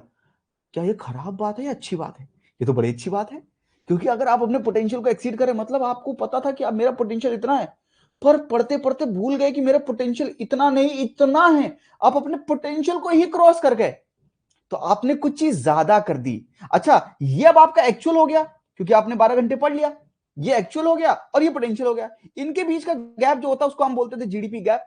ये भी एक तरह का गैप है, पर ये जब पोटेंशियल जीडीपी से आपका एक्चुअल जीडीपी ज्यादा हो जाएगा, इस तरह के गैप को क्या बोलते हैं, इस तरह के गैप को बोलते हैं inflationary gap. Inflationary gap, inflationary gap. अब मेरी बात समझना, यहाँ पे इन्फ्लेशन तो है नहीं, यहाँ पे तो महंगाई, टमाटर के भाव तो नहीं बढ़ रहे, यहाँ पे आलू के भाव तो नहीं बढ़ रहे, मतलब इन्फ्लेशन तो नॉन इन्फ्लेशनरी क्यों है? अब मेरी बात समझना, लकी वहां पर फोकस मत करो जहां पे तुम कर रहे हो, इन्फ्लेशन कांस्टेंट रेट पे फोकस मत करो, वो चीज मैं समझा दूंगा बाद में, जब इन्फ्लेशन का चैप्टर आएगा तो आप अपने आप समझ जाओगे। वहां पर फोकस करने लायक जैसा कुछ नहीं है, यहाँ पर फोकस करो तो समझ में आएगी कॉन्सेप्ट। देखो, हमने कहा कि मेरा पोटेंशियल जितना था मैं अब पोटेंशियल को पार कर दिया मैंने, और पोटेंशियल से ज्यादा कुछ अचीव कर दिया, which means my actual GDP is more than my potential GDP, and that is a gap also, it's a GDP gap. But इस तरह के जीडीपी गैप का एक नाम रखा हमने, उसको बोला हमने इन्फ्लेशनरी गैप। बट मेरा सवाल आपसे, व्हाई इन्फ्लेशनरी? बिकॉज आप इन्फ्लेशन को ये मत देखो टमाटर के भाव कितने बड़े, ये इन्फ्लेशन है। इन्फ्लेशन का मतलब क्या होता है, रियल मतलब होता है इन्फ्लेशन, इन्फ्लेट करना, कोई चीज बढ़ना, कोई चीज इंक्रीज होना। अगर टमाटर के भाव बढ़ेंगे तो इन्फ्लेशन है, अगर मेरा साइज बढ़ेगा तो इन्फ्लेशन है, मैं और लंबा हो जाऊंगा, हाइट बढ़ जाएगी तो भी इन्फ्लेशन है।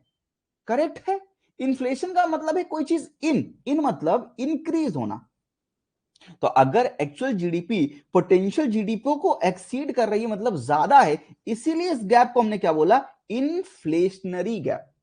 करेक्ट है? लेकिन सोचो आपकी जो एक्चुअल जीडीपी हो वो पोटेंशियल जीडीपी से कम हो सकती है। हाँ, आपका 10 घंटे पढ़ने का पोटेंशियल था पर मन नहीं कर रहा है, तबीयत खराब हो गई है या कुछ हो गया, आप नहीं पढ़ पाए।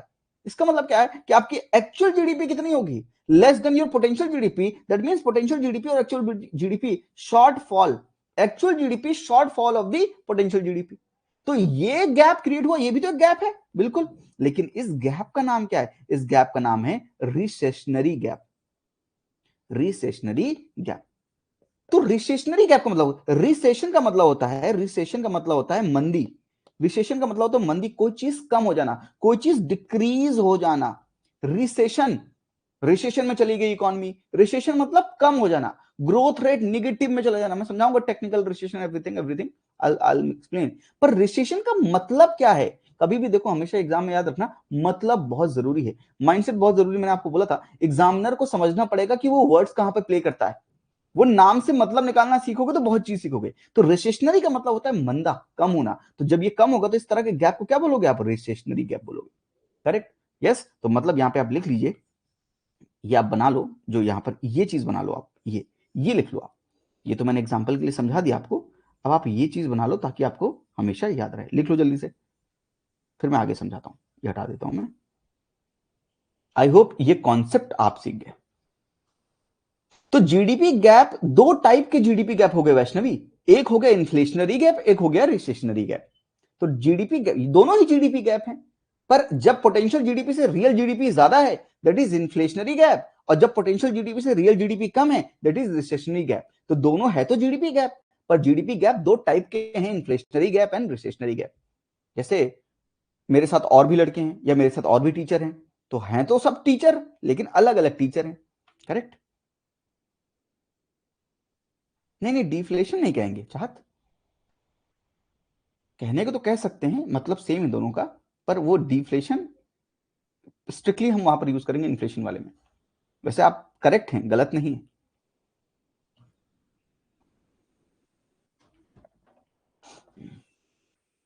यहां तक एकदम क्लियर है, थम्स अप दोगे तो ही चलूंगा आगे, मैं भी बहुत जिद्दी आदमी हूं, जब तक समझा नहीं लूंगा तब तक आगे भी नहीं बढ़ूंगा। ठीक है? अब आओ, अब आओ, गुड आफ्टरनून, गुड आफ्टरनून। जाग जाओ सब लोग। अब आओ, ये सवाल पढ़ो, यही सवाल, अब तुम आराम से पढ़ो, इस सवाल को जवाब दो। The situation where the equilibrium, इसका इकोनॉमी पर क्या इफेक्ट होगा? अरे इफेक्ट क्या होगा, मेंस का सवाल हो गया ना। ये समझो रिसेशनरी और इन्फ्लेशनरी गैप क्या है, सवाल ऐसे पूछेगा या वैसे पूछेगा, सोचो, दिमाग लगाओ ना, एग्जामिनेशन के पर्सपेक्टिव से पढ़ो। Situation where the equilibrium level of real GDP fall short of the potential GDP is known as recessionary gap. Fall short, मैंने पहले भी समझाया था, ये सवाल मैंने आपको लगवाया था, पहले माइंडसेट यूज करके लगवाया था, अब मैं आपको नॉलेज यूज करके लगवा रहा हूं। आई होप मेरी ये बात आप समझ पाए कि नॉलेज से सवाल सॉल्व होगा, बिल्कुल होगा भाई, नॉलेज आपने एक्वायर की है तो सवाल सॉल्व होगा। पर मेरा सवाल ये है कि जब यूपीएससी में सवाल आएगा 100 क्वेश्चन आएंगे, क्या सारे हमको सबकी नॉलेज होगी? And that is a difficult thing to say. More then 30-40 सवाल लगते नहीं, ये हमारा रहा है। ठीक है, तो इक्विलिब्रियम लेवल ऑफ जीडीपी, जब real GDP shortfall of the potential GDP, that is called recessionary gap. Now it's a knowledge, इसलिए इसका आंसर 1 है। और ये ऐसा सवाल ये पढ़िए, the amount by which the equilibrium level of real GDP exceeds the full employment level of GDP. What is full employment level of GDP? That is called potential GDP. तो मतलब real GDP exceeds the potential GDP, तो क्या बोलेंगे? Exceed मतलब होता है बढ़ना, बढ़ना का मतलब होता है इन्फ्लेट होना, इन्फ्लेशन। तो हर जगह देखो रिसेशन लिखा है, कभी मल्टीप्लाई लिखा है, स्टेबलाइजर लिखा है, एक ही जगह लिखा है inflation, inflationary gap, inflationary gap. ठीक है, और यहां पे देखो, अगर आप यहां देखो फॉल शॉर्ट, यहां पे रिसेशन लिखा है, बाकी सब में इन्फ्लेशन लिखा है, बाकी सब में इन्फ्लेशन लिखा है। ये सब हो ही नहीं सकते, ये तो बढ़ना होता है, इनका मतलब होता है इंक्रीज होना, इसी का मतलब होता है सिर्फ डिक्रीज होना, इसलिए फॉल शॉर्ट डिक्रीज आंसर। अगर नहीं भी आता था तो भी जवाब निकलता। करेक्ट, अंडरस्टूड, यहां तक हम परफेक्ट है, बिल्कुल।